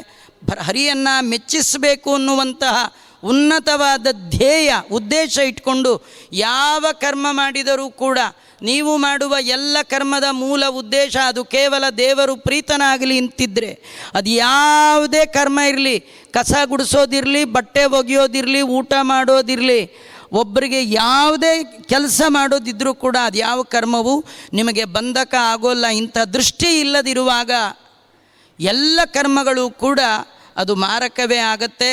ವಿಹಿತ ಕರ್ಮಗಳೆಲ್ಲವನ್ನು ವಿಷ್ಣು ಪ್ರೀತಿ ಅದ ಉದ್ದೇಶ ಮಾಡಬೇಕು ಅನ್ನುವಂತಹ ಅದ್ಭುತವಾದ ಸಂದೇಶವನ್ನು ಈ ಸಂದರ್ಭದಲ್ಲಿ ಕೃಷ್ಣ ಪರಮಾತ್ಮ ಕರ್ಮದ ಹಿನ್ನೆಲೆಯಲ್ಲಿ ನಡೆದುಕೊಳ್ಳಬೇಕಾದ ರೀತಿಯನ್ನು ತೋರಿಸಿಕೊಟ್ಟಿದ್ದಾನೆ. ಮುಂದೆ ಕೃಷ್ಣ ಪರಮಾತ್ಮ ಹೇಳ್ತಾ, ಸಹ ಯಜ್ಞ ಪ್ರಜಾ ಸೃಷ್ಟ್ವಾ ಪುರೋವಾಚ ಪ್ರಜಾಪತಿ ಅನೇನ ಪ್ರವಿಶ್ಯದ್ವಮೇಂ ಓಸ್ತಿ ಸೃಷ್ಟಿಕಾಮದುಕ್ ದೇವಾನ್ ಭಾವಯತಾನೇನ ತೇ ದೇವಾ ಭಾವಯಂತು ವಹ ಪರಸ್ಪರಂ ಭಾವಯಂತ ಶ್ರೇಯ ಪರಮವಾಪ್ಸ್ಯಥ. ಒಂದು ಕರ್ಮ ಹೀಗೆ ಯಜ್ಞಾನುಸಂಧಾನವಾಗಿ ಮಾಡಿದಾಗ ಮೋಕ್ಷಕ್ಕೆ ಕಾರಣ ಆಗತ್ತೆ ಅಂತ ಹೇಳಿದ ಭಗವಂತ ಈ ಯಜ್ಞ ಅನುಸಂಧಾನದ ಮಹತ್ವವನ್ನು ಮತ್ತೊಂದು ರೀತಿಯಲ್ಲಿಯೂ ಕೂಡ ಪ್ರತಿಪಾದನೆ ಮಾಡ್ತಾ ಇದ್ದಾನೆ. ಮೊದಲಿಗೆ ಭಗವಂತ ಬ್ರಹ್ಮದೇವರನ್ನು ಸೃಷ್ಟಿ ಮಾಡಿದ. ಬ್ರಹ್ಮದೇವರು ಪ್ರಜೆಗಳನ್ನು ಮತ್ತು ಯಜ್ಞಗಳನ್ನು ಸೃಷ್ಟಿ ಮಾಡಿ ತಾನು ಸೃಷ್ಟಿ ಮಾಡಿದ ಪ್ರಜೆಗಳಿಗೆ ಹೇಳಿದ, ಇನ್ನು ಮುಂದೆ ನೀವು ನಿಮ್ಮ ಜೀವನದ ಔನ್ನತ್ಯವನ್ನು ಸಾಧಿಸಬೇಕಾದ್ರೆ, ಉತ್ತಮವಾದ ಲೋಕವನ್ನು ಪಡಿಬೇಕು ಅನ್ನುವ ಬಯಕೆ ನಿಮಗಿದ್ದರೆ ನೀವೆಲ್ಲ ಈ ಯಜ್ಞವನ್ನು ಆಚರಣೆ ಮಾಡಿ, ಇದು ನಿಮ್ಮ ಪಾಲಿಗೆ ಬಯಸಿದ್ದನ್ನೆಲ್ಲ ಕೊಡುವಂತಹ ಕಾಮಧೇನು ಇದ್ದ ಹಾಗೆ. ಈ ಯಜ್ಞದ ಮೂಲಕ ದೇವತಾ ಆರಾಧನೆಯನ್ನು ಮಾಡಿರಿ. ಸಂತುಷ್ಟರಾದ ದೇವತೆಗಳು ನೀವು ಕೇಳಿದ್ದನ್ನೆಲ್ಲ ಕೊಟ್ಟು ನಿಮಗೆ ಅನುಗ್ರಹ ಮಾಡ್ತಾರೆ. ಹೀಗೆ ದೇವತೆಗಳಿಂದ ನೀವು ಏನು ಪಡಿತಾ ಇದ್ದೀರಿ ಅದನ್ನು ಯೋಗ್ಯ ರೀತಿಯಲ್ಲಿ ಅವರಿಗೆ ಅರ್ಪಣೆ ಮಾಡಿರಿ. ಹಾಗೆ ಅರ್ಪಣೆ ಮಾಡೋದೆ ಹರಿಯ ಕರುಣದಳಾದ ಭಾಗ್ಯವ ಹರಿ ಸಮರ್ಪಣೆ ಮಾಡಿ ಬದುಕಿರೋ. ಕೆರೆಯ ನೀರನ್ನು ಕೆರೆಗೆ ಚೆಲ್ಲಿ ವರವ ಪಡೆದವರಂತೆ ಕಾಣಿರು. ಭಗವಂತ ಕೊಟ್ಟದ್ದು, ದೇವತೆಗಳು ಕೊಟ್ಟದ್ದನ್ನು ಯೋಗ್ಯ ರೀತಿಯಲ್ಲಿ ದೇವರಿಗೆ ಅರ್ಪಣೆ ಮಾಡೋದೇ ಯಜ್ಞ. ಹಾಗೆ ಮಾಡದೆ ಯಾರು ತಂತಾನೆ ತಿಂತಿರ್ತಾನೆ, ದೇವರಿಗೆ ತೋರಿಸೋದೇ ಇಲ್ಲ, ತಿನ್ನೋದು. ಹಾಗೆ ತಿಂತಾನೆ, ಅವನು ಕಳ್ಳ ಇದ್ದ ಹಾಗೆ ಅಂತ ಕೃಷ್ಣ ಹೇಳ್ತಾನೆ. ತೈರ್ದತ್ತ ಪ್ರದಾಯೇಭ್ಯೋ ಯೋ ಭುಂಕ್ತೆ ಸ್ಥೇನಯೇವ ಸಹ. ಅವರು ಕೊಟ್ಟದ್ದನ್ನು ಅವರಿಗೇ ತೋರಿಸದೆ, ದೇವರು ಕೊಟ್ಟದ್ದನ್ನು ದೇವರಿಗೆ ತೋರಿಸದೆ ಯಾರು ಭೋಗ ಭಾಗ್ಯವನ್ನು ಭೋಗಿಸ್ತಾನೆ ಅವನು ಕಳ್ಳ. ನಿಮಗೊಂದು ಉದಾಹರಣೆ ಕೊಡ್ತೇನೆ ನೋಡಿ. ಅಪ್ಪ ಆಫೀಸಿಂದ ಬರುವಾಗ ಪುಟ್ಟ ಮಗುವಿನ ಮೇಲೆ ಪ್ರೀತಿಯಿಂದ ಕಂಡಷ್ಟು ಚಾಕ್ಲೇಟ್ ಹಿಡ್ಕೊಂಡು ಬಂದು ಮಗು ಕೈ ಕೊಡ್ತಾನೆ. ಕೊಟ್ಟ ಅಪ್ಪ ಮತ್ತೆ ಮಗುವಿನ ಮುಂದೆ ಕೇಳ್ತಾನೆ, ನಂಗೊಂದು ಕೊಡು ಅಂತ. ಆ ಮಗು ಕೊಡಲ್ಲ ಅಂತ ಹಿಂಗೆ ಇಟ್ಕೊಂಡ್ರೆ ಅಪ್ಪ ಏನಂತಾನೆ, ಕಳ್ಳ, ನಾ ಕೊಟ್ಟಿದ್ದು ನನಗೆ ಕೊಡಲ್ವಾ ಅಂತಾನೆ ಅಲ್ವಾ. ನಮ್ಮೆಲ್ಲರ ಅಪ್ಪ ತಿಮ್ಮಪ್ಪ. ನಮ್ಮೆಲ್ಲರ ಅಪ್ಪ ಯಾರು? ತಿಮ್ಮಪ್ಪ, ಭಗವಂತ. ನಮ್ಮ ಹತ್ರ ಏನಿದೆ ನಾವು ಬರುವಾಗ ತಂದಿಲ್ಲ, ನಮ್ಮ ಹತ್ರ ಏನಿದೆ ಹೋಗುವಾಗ ತೊಗೊಂಡು ಹೋಗಲ್ಲ, ನಮ್ಮ ಹತ್ರ ಏನಿದೆ ನಾವು ಬರೋಕ್ಕೆ ಮುಂಚೆ ಇತ್ತು, ನಮ್ಮ ಹತ್ರ ಏನಿದೆ ನಾವು ಹೋದ ಮೇಲೂ ಇರುತ್ತೆ. ಹಾಗಾದರೆ ನಮ್ಮಪ್ಪ ಅದನ್ನು ಈಗ ನಮಗೆ ಕೊಟ್ಟಿದ್ದಾನೆ. ಕೊಟ್ಟ ದೇವರಿಗೆ ಕೊಡಬೇಡಿ, ಕೊಟ್ಟ ದೇವರಿಗೆ ಕೊಡಬೇಡಿ, ತೋರಿಸ್ರಿ ಸಾಕು ಅಲ್ವಾ. ಪುಟ್ಟ ಮಗು ಅಪ್ಪನ ಕೈಯಲ್ಲಿ, ಅಪ್ಪ ನಿಂಗೊಂದು, ಅವನೇ ಅಪ್ಪನೇ ಕೊಟ್ಟ ಚಾಕ್ಲೇಟು ಅಪ್ಪನ ಬಾಯಿ ಹತ್ರ ಹಿಡಿದು ಬಿಟ್ಟರೆ ಸಾಕು, ಅಪ್ಪನಿಗೆ ಎಷ್ಟು ಖುಷಿ ಆಗುತ್ತೆ. ಏನು ಖುಷಿ. ಯಾವ ಅಪ್ಪನೂ ಮಗು ಕೊಟ್ಟು ಚಾಕ್ಲೇಟ್ ತಾನು ಬಾಯಿಗೆ ಹಾಕ್ಕೊಳ್ಳಲ್ಲ ರೀ. ಯಾರು ತಿಂತಾರಾ? ತಿನ್ನಲ್ಲ. ಕೊಟ್ಟುಬಿಟ್ರೆ ಅಯ್ಯೋ ನನ್ನ ಕಂದ, ಅಯ್ಯೋ ನನ್ನ ಮುದ್ದು, ಅಯ್ಯೋ ನನ್ನ ಬಂಗಾರ ಅಂಥೇಳಿ ಇನ್ನೂ ದೇವನಂತ ದೊಡ್ಡ ಚಾಕ್ಲೇಟ್ ಕೊಡ್ತಾನೆಯೇ ವಿನಃ ಮತ್ತು ಅವನು ಎಂದೂ ಹೇಗೆ ಸ್ವೀಕಾರ ಮಾಡಲ್ವೋ. ದೇವರು ಕೊಟ್ಟದ್ದನ್ನು ದೇವರಿಗೆ ತೋರಿಸದೆ ಯಾರು ತಿಂತಾನೆ ಅವನಷ್ಟು ಕಳ್ಳ ಜಗತ್ತಲ್ಲಿ ಇಲ್ಲ. ಹಾಗಾದ್ರೆ ಏನು ಮಾಡಬೇಕಾಚಾರ? ಮತ್ತೇನು ಮಾಡಬೇಡಿ, ದೇವರು ಕೊಟ್ಟದ್ದನ್ನು ದೇವರಿಗೆ ಕೊಡಿ, ದೇವರು ತಿಂದ ಅಂತ ಅನುಸಂಧಾನ ಮಾಡಿ. ಭಗವಂತ ನಿನ್ನ ಮುಂದೆ ಇಟ್ಟಿದ್ದೇನೆ, ಸ್ವೀಕಾರ ಮಾಡು. ಸ್ವೀಕಾರ ಮಾಡು ಅಂದರೆ ಕೈ ಹಾಕಿ ತಿನ್ನಬೇಕು ಅಂತಿಲ್ಲ ರೀ.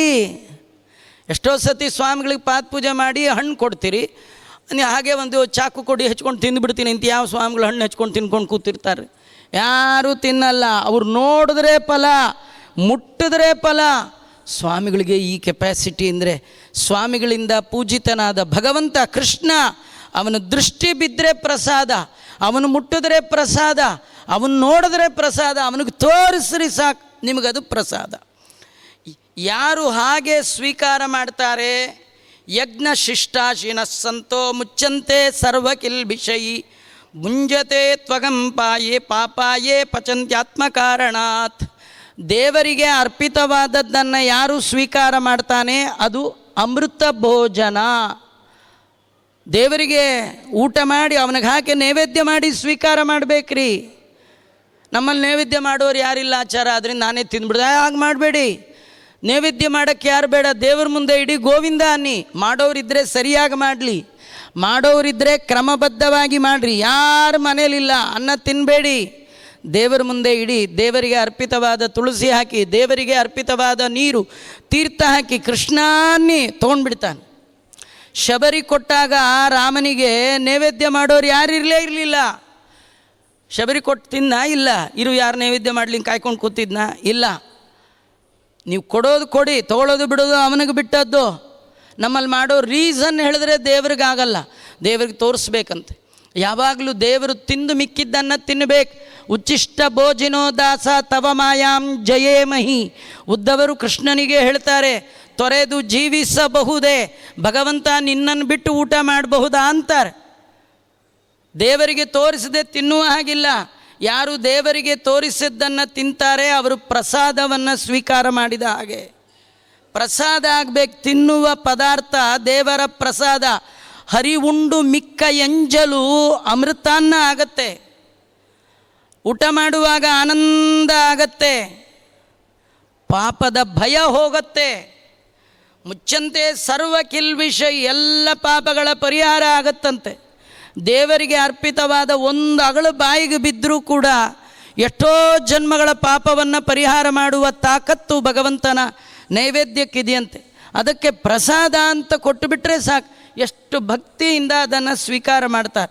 ಪ್ರಸಾದದಲ್ಲಿ ಭಗವಂತನೇ ಒಂದು ರೂಪದಿಂದ ನಮ್ಮ ಉದರವನ್ನು ಪ್ರವೇಶ ಮಾಡಿ ನಮ್ಮ ಪಾಪಗಳನ್ನು ಪರಿಹಾರ ಮಾಡ್ತಾನೆ. ಯಾರು ದೇವರಿಗೆ ತೋರಿಸದೆ, ದೇವರಿಗೆ ನೈವೇದ್ಯ ಇಲ್ಲ, ಏನಿಲ್ಲ, ತನ್ನ ಸಲುವಾಗೇ ಉಪ್ಪಿಟ್ಟು ಮಾಡಿಕೊಂಡ, ತನ್ನ ಸಲುವಾಗೇ ಕಾಫಿ ಮಾಡಿಕೊಂಡ, ಮನೇಲಿ ಯಾರಿಲ್ಲ ಆಚಾರ್ಯ ನಾನೇ ಒಂದು 2 ದೋಸೆ ಹುಯ್ಕೊಂಡೆ, ಒಂದಷ್ಟು ಚಿತ್ರಾನ್ನ ಮಾಡಿಕೊಂಡೆ, ಹಾಗೆ ಒಂಚೂರು ಬಿಸಿಬೇಳೆಬಾತ್ ಮಾಡಿ ಎಲ್ಲ ನಾನು ಮಾಡ್ಕೊಂಡು ನಾ ತಿಂದೆ ಅಂತ ಯಾರು ತನ್ನ ಸಲುವಾಗಿ ಅನ್ನ ಮಾಡಿ ದೇವರಿಗೆ ತೋರಿಸದೆ ತಾನೇ ತಿಂತಾನೆ, ಅವನು ಪಾಪದ ರಾಶಿಯನ್ನೇ ತಿಂತಾನೆ ಹೊರತು ಅನ್ನವನ್ನು ತಿನ್ನೋಲ್ಲ ಅಂತ ಹೀಗೆಲ್ಲ ವರ್ಣನೆ ಮಾಡಿದ್ದಾರೆ. ವೈದಿಕ ವಾಂಗ್ಮಯದಲ್ಲಿ ಯಜ್ಞಕ್ಕೆ ತುಂಬ ವಿಶಿಷ್ಟವಾದ ಒಂದು ಸ್ಥಾನ. ಭಗವಂತನ ಅಪೂರ್ವವಾದ ಶ್ರೇಯಸ್ಸಿಗೆ, ಮೋಕ್ಷಕ್ಕೆ ಕಾರಣ ಆಗುವ ಸಾಧನ ಯಜ್ಞ. ಇಂತಹ ಯಜ್ಞಗಳಲ್ಲಿ ಅನೇಕ ರೀತಿಯಿಂದ ಇದೆ ಅಂತ ಕೃಷ್ಣ ವರ್ಣನೆ ಮಾಡ್ತಾ, ಅಶ್ವಮೇಧ, ರಾಜಸೂಯ, ಜ್ಯೋತಿಷ್ಠೋಮ ಇದೆಲ್ಲ ಒಂದು ರೀತಿಯ ಹೋಮ ಯಜ್ಞ. ಪ್ರತಿನಿತ್ಯದಲ್ಲಿ ಗೃಹಸ್ಥರು ವಾನಪ್ರಸ್ಥರು ಮಾಡಬೇಕಾದಂಥ ದೇವಯಜ್ಞ, ಋಷಿಯಜ್ಞ, ಪಿತೃಯಜ್ಞ, ಭೂತಯಜ್ಞ, ಮನುಷ್ಯಯಜ್ಞ, ಇದೊಂದು 5 ರೀತಿಯ ತೆರನಾದಂತಹ ಪಂಚಮಹಾಯಜ್ಞಗಳು. ಪ್ರಪಂಚದಲ್ಲಿ ಪಂಚರೂಪದಿಂದ ವ್ಯಾಪಿಸಿರ್ತಕ್ಕಂಥ ಅನಿರುದ್ಧ, ಪ್ರದ್ಯುಮ್ನ, ಸಂಘರ್ಷಣ, ವಾಸುದೇವ, ನಾರಾಯಣ ರೂಪಕ್ಕೆ ಈ ಪಂಚಯಜ್ಞಗಳನ್ನು ಮಾಡಿ ಅರ್ಪಣೆ ಮಾಡಬೇಕು. ವೈಶ್ವದೇವದ ಮೂಲಕ ದೇವತಾರಾಧನೆ, ಬ್ರಹ್ಮಯಜ್ಞ ಮತ್ತು ತರ್ಪಣ ಇದರೆಲ್ಲ ಮೂಲಕ ಋಷಿಗಳ ಆರಾಧನೆ, ಶ್ರಾದ್ದ ತರ್ಪಣ ಮೂಲಕ ಪಿತೃಗಳ ಆರಾಧನೆ, ಬಲಿಹರಣ ಮೂಲಕ ಬ್ರಾಹ್ಮಣರ ಆರಾಧನೆ, ಅತಿಥಿ ಪೂಜೆಯ ಮೂಲಕ ಮಾನವರ ಆರಾಧನೆ, ಈ ಎಲ್ಲ ಪಂಚಮಹಾಯಜ್ಞಗಳು ಇದೆಲ್ಲ ಇರ್ತಕ್ಕಂಥದ್ದು. ಹೇಗೆ ನಾವು ಸರ್ಕಾರಕ್ಕೆ ಟ್ಯಾಕ್ಸನ್ನು ಕಟ್ಟಲೇಬೇಕೋ ಹಾಗೆ ಭಗವಂತನಿಗೂ ಕೂಡ ನಾವೆಲ್ಲ ಕಟ್ಟಲೇಬೇಕಾದ ಟ್ಯಾಕ್ಸ್ ಈ 5 ರೀತಿಯ ಯಜ್ಞಗಳನ್ನು ಮಾಡಲೇಬೇಕು. ಮಾಡಿದಾಗ ಮಾತ್ರ ಭಗವಂತನ ಪರಮಾನುಗ್ರಹಕ್ಕೆ ನಾವು ಪಾತ್ರರಾಗ್ತೇವೆ. ಇಲ್ಲದೇ ಇದ್ರೆ ಇಲ್ಲ ಅಂತ ವರ್ಣನೆ ಮಾಡ್ತಾ, ಇದನ್ನು ಯಾಕೆ ಮಾಡಬೇಕು, ಯಜ್ಞವನ್ನು ಯಾಕೆ ಮಾಡಬೇಕು, ಮಾಡದಿದ್ರೇನು ನಮಗೆ ಅದರಿಂದ ಪಾಪ ಅನ್ನುವ ಹೇಳುವಾಗ ಭಗವಂತ ಜಗತ್ತಿನ ಚಕ್ರದ ಒಂದು ವಿವರವನ್ನು ಅದ್ಭುತವಾಗಿ ವರ್ಣನೆ ಮಾಡ್ತಾ ಹೇಳ್ತಾನೆ. ಅನ್ನದ್ಭವಂತಿ ಭೂತಾನಿ ಪರ್ಜನ್ಯಾದ್ ಅನ್ನಸಂಭವ, ಯಜ್ಞಾತ್ ಭವತಿ ಪರ್ಜನ್ಯ, ಯಜ್ಞೋ ಕರ್ಮ ಸಮುದ್ಭವ, ಕರ್ಮೋ ಬ್ರಹ್ಮೋದ್ಭವಂ ವಿದ್ಧಿ ಬ್ರಹ್ಮಾಕ್ಷರ ಸಮುದ್ಭವಂ, ತಸ್ಮಾತ್ ಸರ್ವಗತಂ ಬ್ರಹ್ಮ ನಿತ್ಯಂ ಯಜ್ಞಂ ಪ್ರತಿಷ್ಠಿತಂ. ಇದು ಅನ್ನದಿಂದ ಪ್ರಾಣಿ, ಮಳೆಯಿಂದ ಅನ್ನ, ಯಜ್ಞದಿಂದ ಮಳೆ, ಕರ್ಮದಿಂದ ಯಜ್ಞ, ಆ ಭಗವಂತನಿಂದ ಎಲ್ಲ ಕರ್ಮಗಳು. ಶಾಸ್ತ್ರಗಳಿಂದ ಭಗವಂತ ಮಾನವನಿಂದ ಶಾಸ್ತ್ರಗಳ ಅಧ್ಯಯನ, ಅಂತಹ ಮಾನವನ ಬದುಕಿಗೆ ಪುನಃ ಅನ್ನದ ಈ ಚಕ್ರವನ್ನು, ಜಗಚ್ಚಕ್ರವನ್ನು ಭಗವಂತ ತೋರಿಸಿದ್ದಾನೆ. ಈ ರೀತಿ ಇರ್ತಕ್ಕಂಥ ಚಕ್ರವನ್ನು, ಏವಂ ಪ್ರವರ್ತಿತಂ ಚಕ್ರಂ, ಇದನ್ನು ಯಾರು ಮಧ್ಯ ನಿಲ್ಲಿಸುವ ಹಾಗಿಲ್ಲ, ಎಲ್ಲರೂ ಕೂಡ ಅದನ್ನು ಮಾಡಬೇಕು. ಯಾರಿಗೂ ಇದರಲ್ಲಿ ವಿನಾಯಿತಿ ಇಲ್ಲ. ಎಲ್ಲರೂ ಕೂಡ, ಅದು ಎಂಥ ಜ್ಞಾನಿಯಾಗಿದ್ದರೂ ಕೂಡ ಅವನಿಗೆ ಕರ್ಮದಿಂದ ವಿನಾಯಿತಿ ಇಲ್ಲ. ಅವನು ತಿಳಿದವನು ಕರ್ಮ ಮಾಡಬೇಕು, ತಿಳಿಲಾರ್ದವನು ಮಾಡಬೇಕು. ತಿಳಿಯದವನು ಜ್ಞಾನಕ್ಕಾಗಿ ಮಾಡಬೇಕು. ತಿಳಿದವನು ತನ್ನನ್ನು ನೋಡಿ ಬೇರೆಯವರು ಮಾಡ್ತಿರ್ತಾರಲ್ಲ, ಅವರು ತಪ್ಪು ದಾರಿಗೆ ಹೋಗಬಾರ್ದು ಅಂತಾದರೂ ಮಾಡಲೇಬೇಕು. ಆದರೆ ಈ ಸಂದರ್ಭದಲ್ಲಿ ಮತ್ತೆ ಒಂದು ಪ್ರಶ್ನೆ ಬರುತ್ತೆ, ಜ್ಞಾನಿಯಾದವನಿಗೆ ಕರ್ಮ ಬೇಕಾ ಅಂತ. ಅದಕ್ಕೆ ಭಗವಂತ ಹೇಳ್ತಾನೆ, ಯದ್ಯದಾಚರತಿ ಶ್ರೇಷ್ಠ ತದ್ದ ದೇವೇತರೋ ಜನಃ ಸಯತ್ ಪ್ರಮಾಣಂ ಕುರುತೆ ಲೋಕಸ್ತದನು ವರ್ತತೆ. ಜಗತ್ತಿನಲ್ಲಿ ಸಜ್ಜನರು ಅವರೇ ಕರ್ಮವನ್ನು ಮಾಡೋದು ಬಿಟ್ಟುಬಿಟ್ರೆ ಮಿಕ್ಕ ಯಾರೂ ಮಾಡೋಲ್ಲ. ಯದ್ಯಪಿ ಕೃಷ್ಣನಿಗೆ ಯಾವ ಕರ್ಮದಿಂದ ಬಂಧಕವೂ ಇಲ್ಲ, ಮೋಚಕವೂ ಇಲ್ಲ. ರಾಮಚಂದ್ರ ಮಹಾಪ್ರಭು ಯಾವ ಕರ್ಮವನ್ನು ಮಾಡಿದರೂ ಅಷ್ಟೇ, ಬಿಟ್ಟರೂ ಅಷ್ಟೇ. ಆದರೆ ರಾಮಾಯಣದಲ್ಲಿ ಎಲ್ಲೆಲ್ಲಿ ಪ್ರಸಂಗ ಬರುತ್ತೆ, ಪ್ರಾತಃ ಕಾಲ, ಸಾಯಂಕಾಲ, ಮಾಧ್ಯಾಹ್ನಿಕೆಯ ವರ್ಣನೆ ಬರುತ್ತೆ. ಆ ಸಂದರ್ಭದಲ್ಲೆಲ್ಲ ವಾಲ್ಮೀಕಿ ಋಷಿಗಳು ರಾಮಚಂದ್ರ ದೇವರು ಸಂಧ್ಯಾವಂದನೆ ಮಾಡಿದ ಕಥೆಯನ್ನು ವರ್ಣನೆ ಮಾಡ್ತಾರೆ. ಉತ್ತಿಷ್ಟ ನರ ಶಾರ್ದೂಲ ಕರ್ತವ್ಯಂ ದೈವಮಾನ್ನಿಕಂ. ಹನ್ನಿಕವನ್ನು ಮಾಡಬೇಕು, ರಾಮ ಏಳು ಎಂಬುದಾಗಿ ಎಚ್ಚರಿಸಿದ ಕಥೆಯನ್ನು, ಸುಪ್ರಸಿದ್ಧವಾದ ರಾಮದೇವರ ಆ ಕಥೆಯನ್ನು ನಾವು ಕೇಳ್ತೇವೆ.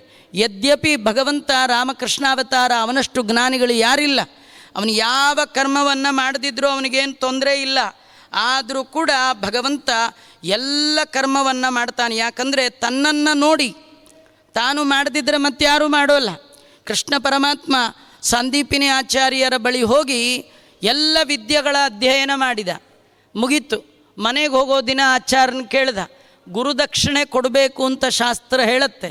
ಯಾಕಂದರೆ ಅಧ್ಯಯನ ಮಾಡಿ ಹೊರಬರುವ ವಿದ್ಯಾರ್ಥಿ ಆಚಾರ್ಯಾಯ ಪ್ರಿಯಂ ಧನಮಾರುತ್ಯ ಪ್ರಜಾತಂತು ಮಾಂ ವ್ಯವಚ್ಛೇತ್ಸಿ, ಆಚಾರ್ಯರಿಗೆ ಪ್ರಿಯವಾದ ಸಂಪತ್ತನ್ನು ಕೊಟ್ಟು ದಕ್ಷಿಣಾರೂಪವಾಗಿ ಕೊಟ್ಟು ಅವರಿಂದ ಶ್ರೇಯಸ್ಸನ್ನು ಸಂಪಾದನೆ ಮಾಡಿ ಹೊರಬರಬೇಕು ಅಂತ ಹೇಳುತ್ತೆ. ಹಾಗಾಗಿ ಆಚಾರ್ಯರೇ ನಿಮಗೇನು ಕೊಡಬೇಕು ಅಂತ ಕೇಳ್ದ. ಆಚಾರ್ಯಂದರು, ನೀ ಏನು ಕೊಡಬೇಡ ಕಣಪ್ಪ, ಯಾಕಂದರೆ ಬ್ರಹ್ಮಾದಿಗಳ ಮನಸ್ಸಿಗೂ ಕಾಣ ಸಿಗದ ನೀನು ನನ್ನ ಮುಂದೆ 64 ದಿನ ಕೂತಿದೀಯಾ ಅಂದರೆ ಇದಕ್ಕಿಂತ ಇನ್ನೇನು ಭಾಗ್ಯ ಬೇಕು. ನಿನ್ನ ಮುಂದೆ ಪಾಠ ಅಲ್ಲ ಪಾರಾಯಣ ಮಾಡುವ ಬರದಲ್ಲಿ ನಿಮಗೆ ನಮಸ್ಕಾರ ಮಾಡಲಿಕ್ಕಾಗಲಿಲ್ಲ. ನೀನು ನನಗೆ ದಕ್ಷಿಣೆ ಕೊಡಬೇಡ, ನಾನೇ ನಿಂಗೊಂದು ಪ್ರದಕ್ಷಿಣೆ ಮಾಡಿಬಿಡ್ತೇನೆ, ಚೂರು ಮುಂದೆ ಬಾ. ಕೃಷ್ಣ ಅಂದ, ಅವೆಲ್ಲ ಹೇಳಬೇಡಿ, ನೀವು ಪ್ರದಕ್ಷಿಣೆ ಮಾಡೋದು ಮುಂದೆಲ್ಲ ಜನ ಹಾಗೆ ತಿಳ್ಕೊಳ್ಳೋದು, ಪಾಠ ಹೇಳ್ಕೊಟ್ಟು ಆಚಾರ್ಯ ಶಿಷ್ಯನಿಗೊಂದು ಪ್ರದಕ್ಷಿಣೆ ಮಾಡಬೇಕು ಅಂತ ತಿಳ್ಕೊಂಡ್ಬಿಡೋದು, ಇದೆಲ್ಲ ತಪ್ಪಾಗತ್ತೆ. ನಾ ದಕ್ಷಿಣೆ ಕೊಡಬೇಕು, ನೀವು ದಕ್ಷಿಣೆ ತೊಗೋಬೇಕು, ಇದು ಕ್ರಮ, ಇದು ತಪ್ಪಬಾರ್ದು, ಇದು ಮೀರಬಾರ್ದು, ನಿಮಗೇನು ಬೇಕು ಕೇಳಿ. ಯದ್ಯಪಿ ಗುರುದಕ್ಷಿಣೆ ಕೊಡಬೇಕಾದ್ದಿಲ್ಲ ರೀ. ಕೃಷ್ಣಂ ವಂದೇ ಜಗದ್ಗುರುಂ ತೇನೇ ಬ್ರಹ್ಮ ಹೃದಯಾದಿ ಕವಯೇ. ಮೊಟ್ಟ ಮೊದಲ ಬಾರಿಗೆ ಬ್ರಹ್ಮದೇವರಿಗೆ ಸಮಸ್ತ ವೇದಾಂತ ಪ್ರಪಂಚವನ್ನು ಉಪದೇಶ ಮಾಡಿದ ಜಗದ್ಗುರುವಾದ ಭಗವಂತನಿಗೆ ಗುರುವಾಗುವ ತಾಕತ್ತು ಜಗತ್ತಿನ ಯಾರಿಗೂ ಇಲ್ಲ. ಆದರೂ ಭಗವಂತ ತಾನೇ ಒಬ್ಬ ಗುರುವನ್ನು ಮಾಡಿಕೊಂಡ ಮೇಲೆ ಅವರಲ್ಲಿ ಅಧ್ಯಯನ ಮಾಡಿದ ಮೇಲೆ ಅವರಿಗೆ ದಕ್ಷಿಣೆ ಕೊಡಬೇಕು ಅನ್ನುವಂಥ ಒಂದು ಕ್ರಮ ಏನಿದೆ ಅದು ತಾನು ಮಾಡಿ ತೋರಿಸ್ತಾ ಇದ್ದಾನೆ. ಯದ್ಯದಾಚರತಿ ಶ್ರೇಷ್ಠ ತದ್ದ ದೇವೇತರೋ ಜನ ಸಯತ್ ಪ್ರಮಾಣಂ ಕುರುತೆ ಲೋಕಸ್ತದನು ವರ್ತತೆ. ಭಗವಂತ ಇಷ್ಟೆಲ್ಲ ಹೇಳ್ತಾ ಪ್ರತಿಯೊಬ್ಬ ತನ್ನ ಭಗವಂತನ ಮತ ಅಭಿಪ್ರಾಯ ಅರ್ಜುನನಿಗೆ ಹೇಳ್ತಾ ಇದ್ದಾನೆ.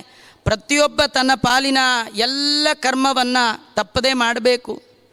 ಆದರೆ ಮಾಡುವಾಗ ಅದರ ಹಿನ್ನೆಲೆಯಲ್ಲಿ ಭಗವಂತನ ಸರ್ವೋತ್ತಮತ್ವ, ಅವನ ಸರ್ವತಂತ್ರ ಸ್ವಾತಂತ್ರ್ಯ ಗುಣಗಳ ಅನುಸಂಧಾನ, ಇದೇ ನಿಜವಾಗಿ ಅವನ ಪೂಜೆ.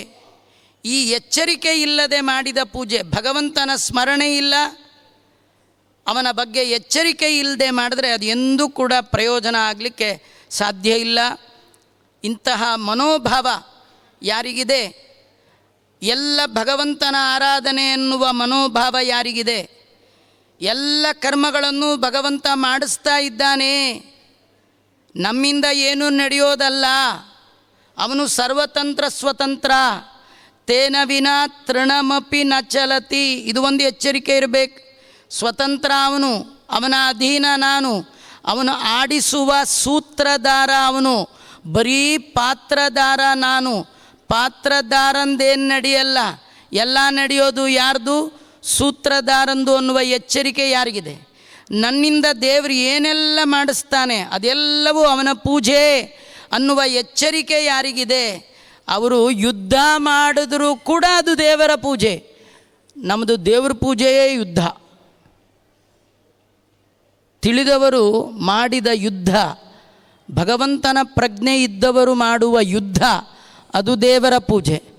ನಾವು ಮಾಡುವ ದೇವರ ಪೂಜೆ ಯುದ್ಧ ಇದ್ದಾಗಿರತ್ರಿ. ಯಾರಿಗೆ ಬೈತಿರ್ತೀವೋ, ಕೆಲವರು ಧೂಪಾರತಿ ಮಾಡಿ ಆ ಧೂಪಾರತಿಯಿಂದಲೇ ಹೊಡೆಯೋದು, ಬಿಸಾಕೋದು ಎಲ್ಲ ಮಾಡ್ತಿರ್ತೀವಿ. ನಮ್ಮದೊಳ್ಳೆ ಅದೇ ಕೆಲವ್ರಿಗೆ ನೋಡೋರಿಗೆ, ದೂರದಲ್ಲಿ ನೋಡೋರಿಗೆ ಏನೋ ಮನೇಲಿ ಭಾರಿ ಫೈಟಿಂಗ್ ನಡೀತಿರಬೇಕು. ಹೆಂಡ್ತಿಗೆ ಗಂಡ, ಗಂಡನಿಗೆ ಹೆಂಡ್ತಿ, ಗಂಡ ಹೆಂಡ್ತಿ ಸೇರ್ಕೊಂಡು ಮಕ್ಕಳಿಗೆ ಜಾಂಗ್ಟೆ ತಗೋ ಅಂತ ಅಲ್ಲಿಂದ ಕಿರಿಚ್ಕೊಂಡು ಇಷ್ಟೆಲ್ಲ ಯುದ್ಧವೇ ಮಾಡಿ ಹಾಕಿಬಿಡ್ತೀವಿ. ಹಾಗಾದರೆ ಭಗವಂತನ ಪ್ರಜ್ಞೆ ಯಾರಿಗಿದೆ? ಎಲ್ಲ ಅವನು ಮಾಡ್ತಾ ಇದ್ದಾನೆ, ನಾನು ಮಾಡೋದೆಲ್ಲ ಅವನ ಪೂಜೆ ಎನ್ನುವ ಎಚ್ಚರಿಕೆ ಯಾರಿಗಿದೆ? ಪರಿಪರಿ ಕೆಲಸವು ನಿನ್ನ ಮಹಾಪೂಜೆ. ಯುದ್ಧವೂ ಕೂಡ ಭಗವಂತನ ಆರಾಧನೆ ಆಗತ್ತೆ.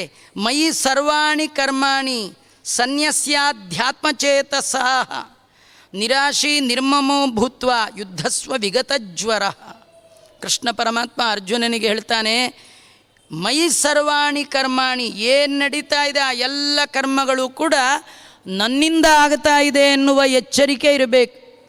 ಭಗವಂತನಿಂದಲೇ ನಡೆಯೋದು, ನಮ್ಮಿಂದ ಯಾವ ಕರ್ಮವೂ ನಡೆಯೋಲ್ಲ. ಏನನ್ನೂ ಮಾಡುವ ಶಕ್ತಿ ಸಾಮರ್ಥ್ಯ ನಮಗಿಲ್ಲ. ಕರ್ಣಾಭಿಮಾನಿಗಳು ದೇಹವ ಬಿಡಲು ಕುರುಡ ಕಿವುಡ ಮೂಕ ಎಂದೆನಿಸುವ ಪರಮ ಮುಖ್ಯ ಪ್ರಾಣ ತೊಲಗಲ ದೇಹವನ್ನು ಅರಿತು ಪೆಣವೆಂದು ಪೇಳುವರು. ಇದೊಂದು ಡೆಡ್ ಬಾಡಿ ರೀ. ದೇವರಿರೋವರೆಗೂ ಭಾರಿ ಓಡಾಟ, ಹಾರಾಟ, ಕೂರಾಟ, ಚೀರಾಟ ಎಲ್ಲ. ದೇವರು ಇಲ್ಲಿಂದ ಒಂದು ಕ್ಷಣ ಹೊರಗೆ ಹೋದ ಅಂದರೆ ಕೇಲ್ ಕಥಮ್ ನಾಟಕ ಬಂದ್ ಅಂತ, ನಮ್ಮದೆಲ್ಲ ಬಂದ್, ಏನು ನಡೆಯಲ್ಲ. ಇಷ್ಟೊತ್ತು ತನಕ ಮಾತಾಡ್ತಿದ್ರ ಆಚಾರ್ಯ, ಈಗ ಹೋಗ್ಬಿಟ್ರು. ಈಗ ಹಾಗಾದ್ರೆ ಕರೀರಿ, ತಿರುಗಿ ಬರಲ್ಲ. ಒಮ್ಮೆ ಹೋದರು ಅವ್ರು ಹಾಗೆ ಹೋಗ್ಬಿಡ್ಬೇಕ್ರಿ. ಹೋದವ್ರು ಏನಾದ್ರು ತಿರುಗಿ ಬಂದರೆ ಇದ್ದವ್ರು ಯಾರೂ ಇರಲ್ಲ, ಎಲ್ಲ ಓಡೋಗ್ಬಿಡ್ತಾರೆ ಅಲ್ವಾ. ಯಾರು ಬರಬಾರ್ದು, ಹೋದವ್ರು ಯಾರು ಮತ್ತೆ ಬರಬಾರ್ದು, ಸುಮ್ಮನೆ ಅಂತಿರ್ತಾರೆ. ಈ ಸತ್ತವ್ರು ನೋಡಿ ಕೆಲವ್ರು ಅಳ್ತಾರೆ ರೀ.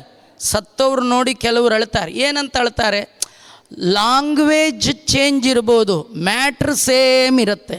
ಅದು ತಮಿಳಲ್ಲಿ ಅಳ್ಬೋದು, ಕನ್ನಡದಲ್ಲಿ ಅಳ್ಬೋದು, ಬೇರೆ ಬೇರೆ ಭಾಷೆ. ಅಳೋದ್ರೆ ಏನೇ ಇದ್ದರೂ ಮ್ಯಾಟ್ರ್ ಒಂದೇ. ಏನು ಅಳ್ತಿರ್ತಾರೆ? ನನ್ನ ಬಿಟ್ಟು ಹೋಗ್ಬಿಟ್ರಲ್ಲ ಅಂತ ಅಳ್ತಿರ್ತಾನೆ. ಕೇಳಲಿಕ್ಕಾಗದೆ ಸದ್ದವನು ಎದ್ದು ಕೂತು ನನ್ನ ಜೊತೆ ಯಾರ್ಯಾರು ಬರ್ತೀರಿ ಅಂದ್ರೆ ಯಾರು ಹೋಗ್ತೀವಿ ರೀ? ಯಾರು ಹೋಗಲ್ಲ. ಸುಮ್ಮನೆ ನಾಟಕ, ಯಾರು ಹೋಗಲ್ಲ. ಎಲ್ಲವೂ ಕೂಡ ಭಗವಂತ ಅವನಿಂದಲೇ ನಡೆಯೋದು, ನಮ್ಮಿಂದ ಏನು ನಡೆಯಲ್ಲ. ಮಯಿ ಸರ್ವಾಣಿ ಕರ್ಮಾಣಿ ಸನ್ಯಸ್ಯಾಧ್ಯಾತ್ಮ ಚೇತಸ. ಭಗವಂತನಲ್ಲಿ ಮನಸ್ಸಿಡು, ಎಲ್ಲ ಕರ್ಮಗಳು ನನ್ನಿಂದ ಆಗ್ತಾ ಇದೆ ಅಂತ ತಿಳ್ಕೊ. ಆಶೆ ಬಿಡು, ಮಮಕಾರ ಬಿಡು, ನಾನು ಅನ್ನುವ ಅಹಂಕಾರ ಬಿಡು. ಯುದ್ಧದಿಂದ ಗೆದ್ದರೆ ರಾಜ್ಯ ಸಿಗುತ್ತೆ, ಅವ್ರನ್ನ ಮಂತ್ರಿ ಮಾಡ್ಬೋದು, ಇದೆಲ್ಲ ಕಾಮನೆಗಳನ್ನು ಬಿಡು. ದೇವರ ಪೂಜೆ ಅಂತ ಮಾಡು. ಏನು ಯೋಚನೆ ಮಾಡಬೇಡ, ನಿನಗೆ ಯಾವುದು ಲೇಪ ಆಗದ ಹಾಗೆ ನಾನು ನೋಡ್ಕೊಳ್ತೇನೆ ಅಂತ. ಇದು ಅರ್ಜುನನಿಗೆ ಹೇಳಿದ್ದಲ್ಲ, ನಮ್ಮೆಲ್ಲರಿಗೆ ಹೇಳ್ತಾ ಇದ್ದಾನೆ. ಯುದ್ಧವನ್ನೇ ಮಾಡು, ನಾನು ನೋಡ್ಕೊಳ್ತೇನೆ ಅಂದರೆ ಏನು ಮನೇಲೇನು ಯುದ್ಧನೇ? ಏನಿಲ್ಲ ಅಲ್ಲ. ಮತ್ತು ಯಾಕೆ ಇಷ್ಟು ಟೆನ್ಷನ್? ದೇವರಿದ್ದಾನೆ, ದೇವರು ಮಾಡಿಸ್ತಾ ಇದ್ದಾನೆ. ನನ್ನಿಂದ ಏನು ನಡೀತಿಲ್ಲ, ನನ್ನಿಂದ ಆಗೋದೆಲ್ಲ ನಿನ್ನ ಪೂಜೆ ಅಂತ ಭಗವಂತನಲ್ಲಿ ಅನುಸಂಧಾನ ಮಾಡಿ ಅಂತ ತೋರಿಸ್ಕೊಡ್ತಾ ಇದ್ದಾರೆ. ಕರ್ಮಬಂಧನಕ್ಕೆ ಯಾರು ಭಗವಂತನಲ್ಲಿ ಈ ಬಗೆಯ ದೃಷ್ಟಿಕೋನವನ್ನು ಇಟ್ಟಿರ್ತಾರೆ ಅವ್ರಿಗೆಂದೂ ಕೂಡ ತೊಂದರೆ ಆಗೋದಿಲ್ಲ ಅಂತ ಹೇಳುವಾಗ ಅರ್ಜುನ ಇನ್ನೊಂದು ಪ್ರಶ್ನೆ ಕೇಳಿದ್ದ. ಏನು ಪ್ರಶ್ನೆ? ನೀನು ನಿಜವಾಗಿ ಕರ್ಮನೇ ಮುಖ್ಯ ಅಂತ ಹೇಳೋದಾದರೆ ಭಿಕ್ಷೆ ಬೇಡುವ ಕರ್ಮವನ್ನು ನನಗೆ ಹೇಳ್ಬಹುದಲ್ಲ, ಯತ್ಯಾಶ್ರಮ ಹೇಳ್ಬೋದಲ್ಲ. ಆರಾಮಾಗಿ ಸ್ವಾಮಿಗಳಾಗ್ಬಿಟ್ಟು ಚಿಕ್ಕಡಿಗೆ ಊಟ ಮಾಡಿಕೊಂಡು ಬಂದವ್ರ ಕೈಲೆಲ್ಲ ನಮಸ್ಕಾರ ಮಾಡಿಕೊಂಡು ಮಂತ್ರಾಕ್ಷತ ಆರಾಮಾಗಿರ್ಬೋದಲ್ಲ ಅಂತ ಅಂದ್ಕೊಂಡ್ಬಿಟ್ರೆ ಹಾಗೆಲ್ಲ ಮಾಡುವ ಹಾಗಿಲ್ಲ. ಕೃಷ್ಣ ಪರಮಾತ್ಮ ಹೇಳ್ತಾನೆ, ಸ್ವಧರ್ಮೇ ನಿಧನಂ ಶ್ರೇಯ ಪರಧರ್ಮೋ ಭಯಾವಹ. ಶ್ರೇಯಾನ್ ಸ್ವಧರ್ಮೋ ಪರಧರ್ಮಾತ್ ಸ್ವನುಷ್ಠಿತಾತ್. ಸ್ವಧರ್ಮೇ ನಿಧನಂ ಶ್ರೇಯ. ಸರಳ ಕರ್ಮ, ಘೋರ ಕರ್ಮ, ಉತ್ತಮ ಕರ್ಮ, ಅಧಮ ಕರ್ಮ ಇದೆಲ್ಲ ಅಪ್ರಸ್ತುತ. ಇದೆಲ್ಲ ಕರ್ಮ ಮಾಡುವಾಗ ದೊಡ್ಡದು ಚಿಕ್ಕದು, ದೇವ್ರ ಪೂಜೆ ಮಾಡೋದು ದೊಡ್ಡದು, ಮನೆ ಸಾರಿಸೋದು ಚಿಕ್ಕದು, ಪಾತ್ರೆ ತೊಳೆಯೋದು ದೊಡ್ಡದು, ಇದೆಲ್ಲ ಇಲ್ಲ. ಭಗವಂತನ ಪೂಜಾ ಅನ್ನುವ ಅನುಸಂಧಾನ ಯಾರಿಗಿದೆ ಅವರಿಗೆಲ್ಲವೂ ಕೂಡ ಅದು ಭಗವಂತನ ಪೂಜೆಯಲ್ಲಿಯೇ ಪರ್ಯವಸಾನ ಆಗುತ್ತೆ. ಪ್ರತಿಯೊಬ್ಬನಿಗೆ ಅವನ ಪಾಲಿಗೆ ವಿಹಿತವಾದ ಕರ್ಮ ಏನಿದೆ, ಅದರ ಆಚರಣೆ ಏನಿದೆ, ಅದೇ ಸಿದ್ಧಿಯ ಪರಮ ಉಪಾಯ. ಅದು ಸರಳ ಆಗಿರ್ಬೋದು, ಘೋರ ಆಗಿರ್ಬೋದು, ಉತ್ತಮ ಆಗಿರ್ಬೋದು, ಕೆಟ್ಟದ್ದಾಗಿರ್ಬೋದು, ಯಾವುದೇ ಆಗಿರ್ಬೋದು, ಅದರಲ್ಲಿ ಒಂದಾಗಿರಬೇಕು, ಸ್ವಧರ್ಮ ಆಗಿರಬೇಕು, ತನಗೆ ವಿಹಿತವಾದ ಧರ್ಮ ಅದಾಗಿರಬೇಕು. ಹಾಗಿಲ್ಲ ಅಂತಾದರೆ ಎಲ್ಲ ಕರ್ತವ್ಯಗಳು ಒಂದೇ ರೀತಿ ಇಲ್ಲ. ವರ್ಣ, ಆಶ್ರಮ, ದೇಶ, ಕಾಲ ಇದಕ್ಕೆಲ್ಲ ಹಿನ್ನೆಲೆಯಲ್ಲಿ ಅನುಗುಣವಾಗಿ ಯತಿಗಳಿಗೆ ಜಪತಪ ಅನುಷ್ಠಾನ, ಅಧ್ಯಯನ, ಅಧ್ಯಾಪನ ಮುಖ್ಯ. ಗೃಹಸ್ಥಾಶ್ರಮಿಗಳಿಗೆ ಸಂಸಾರ ನಿರ್ವಹಣೆ, ಯಜ್ಞಯಾಗಾದಿಗಳ ಆಚರಣೆ, ಯಜನ, ಯಾಜನ, ಅಧ್ಯಯನ, ಅಧ್ಯಾಪನ, ದಾನ, ಪ್ರತಿಗ್ರಹ, ಅವರಿಗೆ ಯಾರಿಗೆ ಗೃಹಸ್ಥರಿಗಿರ್ತಕ್ಕಂಥದ್ದು ನೋಡಿ. ಇದರಲ್ಲಿ ಹೇಳ್ತಾರೆ ಸ್ವಧರ್ಮೇ ನಿಧನಂ ಶ್ರೇಯ ಅನ್ನುವಾಗ ಒಬ್ಬ ಕ್ಷತ್ರಿಯ ಯೋಧ ಯುದ್ಧದ ಸಮಯದಲ್ಲಿ ಒಬ್ಬ ಯೋಧ ನಾನು ವ್ಯವಸಾಯ ಮಾಡಲಿಕ್ಕೆ ಹೋಗ್ತೇನೆ, ಮಳೆ ಬಂದಿದೆ ಅಂಥೇಳಿ ಬ್ಯಾಟಲ್ ಫೀಲ್ಡ್ ಬಿಟ್ಟು ಅಲ್ಲೆಲ್ಲೋ ಹೋಗಿ ವ್ಯವಸಾಯ ಮಾಡೋದು ಹೇಗೆ ತಪ್ಪೋ, ಅವನು ಸ್ವಲ್ಪ ಮಾಡು ಜಾಸ್ತಿ ಮಾಡು ರಣರಂಗದಲ್ಲಿ ಯುದ್ಧ ಮಾಡೋದೇ ಅವನಿಗೆ ಹೇಗೆ ಸರಿಯೋ, ಪರೀಕ್ಷೆ ಕಾಲದಲ್ಲಿ ವಿದ್ಯಾರ್ಥಿ ನಾನೀಗ ಓದಲ್ಲ, ನಾನು ಎಕ್ಸಾಮ್ಗೆ ಹೋಗಲ್ಲ, ಬೇರೆ ದೇವ್ರ ಪೂಜೆ ಮಾಡ್ಕೊಂಡು ಕೂತಿರ್ತೀನಿ ಅಂತ ಕರೆಕ್ಟ್ 3 ರಿಂದ 6 ಎಕ್ಸಾಮ್ ಇದ್ದರೂ ಸ್ನಾನ ಮಾಡಿ ಪೂಜೆ ಕೂತ್ರೆ ಹೇಗೆ ತಪ್ಪೋ, ಸ್ವಧರ್ಮೇ ನಿಧನಂ ಶ್ರೇಯ ಪರಧರ್ಮೋ ಭಯಾವಹ. ತಾನು ಮಾಡುವ ಧರ್ಮದಲ್ಲಿ, ತನ್ನ ಧರ್ಮದಲ್ಲಿ ಸ್ವಲ್ಪ ಸಣ್ಣ ಪುಟ್ಟ ತಪ್ಪುಗಳಿದ್ದರೂ ಪರವಾಗಿಲ್ಲ, ಏನು ತೊಂದರೆ ಇಲ್ಲ. ಆದರೆ ಬೇರೆ ಧರ್ಮ ಪೂರ್ಣ ಗೊತ್ತಿದ್ದರೂ ಅದನ್ನು ಮಾಡಲಿಕ್ಕೆ ಹೋಗಬೇಡ. ನಿನ್ನ ಧರ್ಮ ಮಾಡ್ತಾ ನೀನು ಪ್ರಾಣತ್ಯಾಗ ಮಾಡು, ಅದು ನಿನಗೆ ಉತ್ತಮವಾದ ಲೋಕ ಪ್ರಾಪ್ತಿಗೆ ಕಾರಣ ಆಗತ್ತೆ ಅಂತ ಕೃಷ್ಣ ಪರಮಾತ್ಮ ಹೇಳ್ತಾ, ಇಂತಹ ಒಂದು ಭಗವಂತನ ಅನುಗ್ರಹವನ್ನು ಸಂಪಾದನೆ ಮಾಡಬೇಕಾದ್ರೆ ಜೀವರಿಗೆಲ್ಲ ಈ ಕಾಮ ಬಯಕೆ ಇದು ಬಂಧನದಲ್ಲಿ ಇಡುವಂಥದ್ದು. ಅದರಲ್ಲಿ ಸಾತ್ವಿಕ, ರಾಜಸ, ತಾಮಸ ಅಂತ 3 ವಿಧದ ಜೀವರು. ಅವರನ್ನು ಆಕ್ರಮಿಸುವ ರೀತಿ ಮಾತ್ರ ಬೇರೆ ಬೇರೆ ಇರ್ತಕ್ಕಂಥದ್ದು. ಕಾಮಯೇಷ ಕ್ರೋಧಯೇಷೋ ರಜೋಗುಣ ಸಮುದ್ಭವ ಮಹಾಶನೋ ಮಹಾಪಾಪ್ಮ. ಬಹಳ ದೊಡ್ಡದು. ಎಷ್ಟು ಕೊಟ್ಟರೂ ಕೂಡ ಬೇಕು ಬೇಕು ಅನ್ನುವ ಕಾಮ ಇದೆಯಲ್ಲ, ಇದು ಮಹಾಶನ, ದೊಡ್ಡ ಹೊಟ್ಟೆ ಅಂತೆ. ಜೀವನದಲ್ಲಿ ಮನುಷ್ಯನಿಗೆ ಬೇಕು ಅನ್ನುವ ಬಯಕೆ ಬಂತು ಅಂತಾದರೆ ಎಷ್ಟು ಕೊಟ್ಟರೂ ಅವನನ್ನು ತೃಪ್ತಿಪಡಿಸಲಿಕ್ಕೆ ಸಾಧ್ಯವೇ ಇಲ್ಲ. ಆ ಕಾಮದ ಜಯ ನಾವು ಅದನ್ನು ಪಡಿಬೇಕಂದ್ರೆ ಈ ಕಾಮಕ್ರೋಧಗಳಿಗೆ ಇಂದ್ರಿಯಗಳೇ ಆಸರೆ. ಆ ಇಂದ್ರಿಯಗಳು ಹತೋಟಿಗೆ ಬಂದಾಗ ಮಾತ್ರ. ಇಂದ್ರಿಯಗಳ ಹತೋಟಿ ಬರಬೇಕಂತಾದರೆ ಇಂದ್ರಿಯಗಳ ಬಗ್ಗೆ ಯಥಾರ್ಥವಾದ ಜ್ಞಾನವನ್ನು ಅವನು ತಿಳ್ಕೊಳ್ಬೇಕು. ಇಂದ್ರಿಯಗಳಲ್ಲಿ ವಿಷಯ, ಮನಸ್ಸು, ಬುದ್ಧಿ, ಮಹತ್ತತ್ವ, ಅವ್ಯಕ್ತ ತತ್ವ ಒಂದಕ್ಕಿಂತ ಒಂದು ದೊಡ್ಡದು. ಅವುಗಳ ಅಭಿಮಾನಿ ದೇವತೆಗಳು ತಾರತಮ್ಯದಲ್ಲಿ ಹಾಗೇ ಇದ್ದಾರೆ. ಅಂದರೆ ದೇವತಾ ತಾರತಮ್ಯ, ಇದರ ಸರಿಯಾದ ಜ್ಞಾನ ಮೋಕ್ಷ ಬಯಸುವವನಿಗೆ ಅಗತ್ಯವಾದ ಸಾಧನ. ಎಲ್ಲ ದೇವತೆಗಳಿಗಿಂತಲೂ, ಎಲ್ಲ ತತ್ವಾಭಿಮಾನಿಗಳಿಗಿಂತಲೂ ಕೂಡ ಆ ಭಗವಂತ ದೊಡ್ಡವ ಅಂತ. ಮಹತಃಪರಮವ್ಯಕ್ತಂ ಅವ್ಯಕ್ತಾತ್ ಪುರುಷಪರಃ ಪುರುಷನ್ನಪರಂ ಕಿಂಚಿತ್ ಸಾಕಾಷ್ಟಾತ್ ಸಾ ಪರಾಗತಿ. ಆ ಭಗವಂತ ಸರ್ವೋತ್ತಮ ಅಂತ ಅವನನ್ನು, ಸರ್ವಾತ್ಮನ ಯಾರು ಶರಣು ಹೊಂದುತ್ತಾರೋ ಅವರು ಇಂದ್ರಿಯ ಜಯವನ್ನು, ಕಾಮಜಯವನ್ನು ಸಂಪಾದನೆ ಮಾಡ್ಬೋದು. ಮೂಲ ಸಾಧನ ತತ್ವಾಭಿಮಾನಿ ದೇವತೆಗಳ ಅನುಗ್ರಹ. ಈ ಅನುಗ್ರಹ ಇದ್ದರೆ ಮಾತ್ರ ನಮ್ಮೆಲ್ಲರ ಮನಸ್ಸು ನಮೋಸ್ತು ತಾತ್ವಿಕಾ ದೇವಾಃ ವಿಷ್ಣು ಭಕ್ತಿ ಪರಾಯಣಾಃ ಧರ್ಮ ಮಾರ್ಗೇ ಪ್ರೇರಯಂತು ಭವಂತಃ ಸರ್ವ ಏವ. ನಮ್ಮ ಎಲ್ಲ ದುರಾಶೆ ದುರ್ಭಾವನೆಯನ್ನು ಮೆಟ್ಟಿ ನಿಲ್ಲಬೇಕಂತಾದರೆ ಈ ಇಂದ್ರಿಯಾಭಿಮಾನಿ ದೇವತೆಗಳ ಜ್ಞಾನ, ಅವರ ಅನುಗ್ರಹ, ಅವರೆಲ್ಲರಿಗೆ ಹಿರಿಯ ಅಂತ ತಿಳಿಯುವ ಜ್ಞಾನ ಇದೆಯಲ್ಲ, ಇದು ಬಹಳ ಮುಖ್ಯವಾದದ್ದು ಅಂತ. ಹೀಗೆ ಭಗವದ್ಗೀತೆಯ 3ನೇ ಅಧ್ಯಾಯ ಕರ್ಮಯೋಗ. ಯೋಗ ಅಂದರೆ ಉಪಾಯವಾಗಿ ಕರ್ಮ ಮಾಡಿ ಸಮಗ್ರ ಆ ಕರ್ಮದ ಸ್ವರೂಪ ಬೇರೆ ಬೇರೆ ದೃಷ್ಟಿಕೋನದಿಂದ ಸ್ಪಷ್ಟಪಡಿಸುವಂತಹ ಅಪೂರ್ವವಾದ ಅಧ್ಯಾಯ. ಅದರಿಂದಲೇ ಇದಕ್ಕೆ ಕರ್ಮಯೋಗ ಅಂತ ಕರೆದಿದ್ದಾರೆ. ಮುಂದೇನು ಅರ್ಜುನ ಪ್ರಶ್ನೆ ಮಾಡಿದ, ಅದಕ್ಕೆ ಕೃಷ್ಣ ಮತ್ತೇನು ಉತ್ತರ ಕೊಟ್ಟ, ನಾಳೆ ನಾವು ನೀವು ಸೇರಿದಾಗ ಮತ್ತೆ ನೋಡೋಣ ಅಂತ ಹೇಳ್ತಾ ಶ್ರೀಕೃಷ್ಣ ಅರ್ಪಣಮಸ್ತು.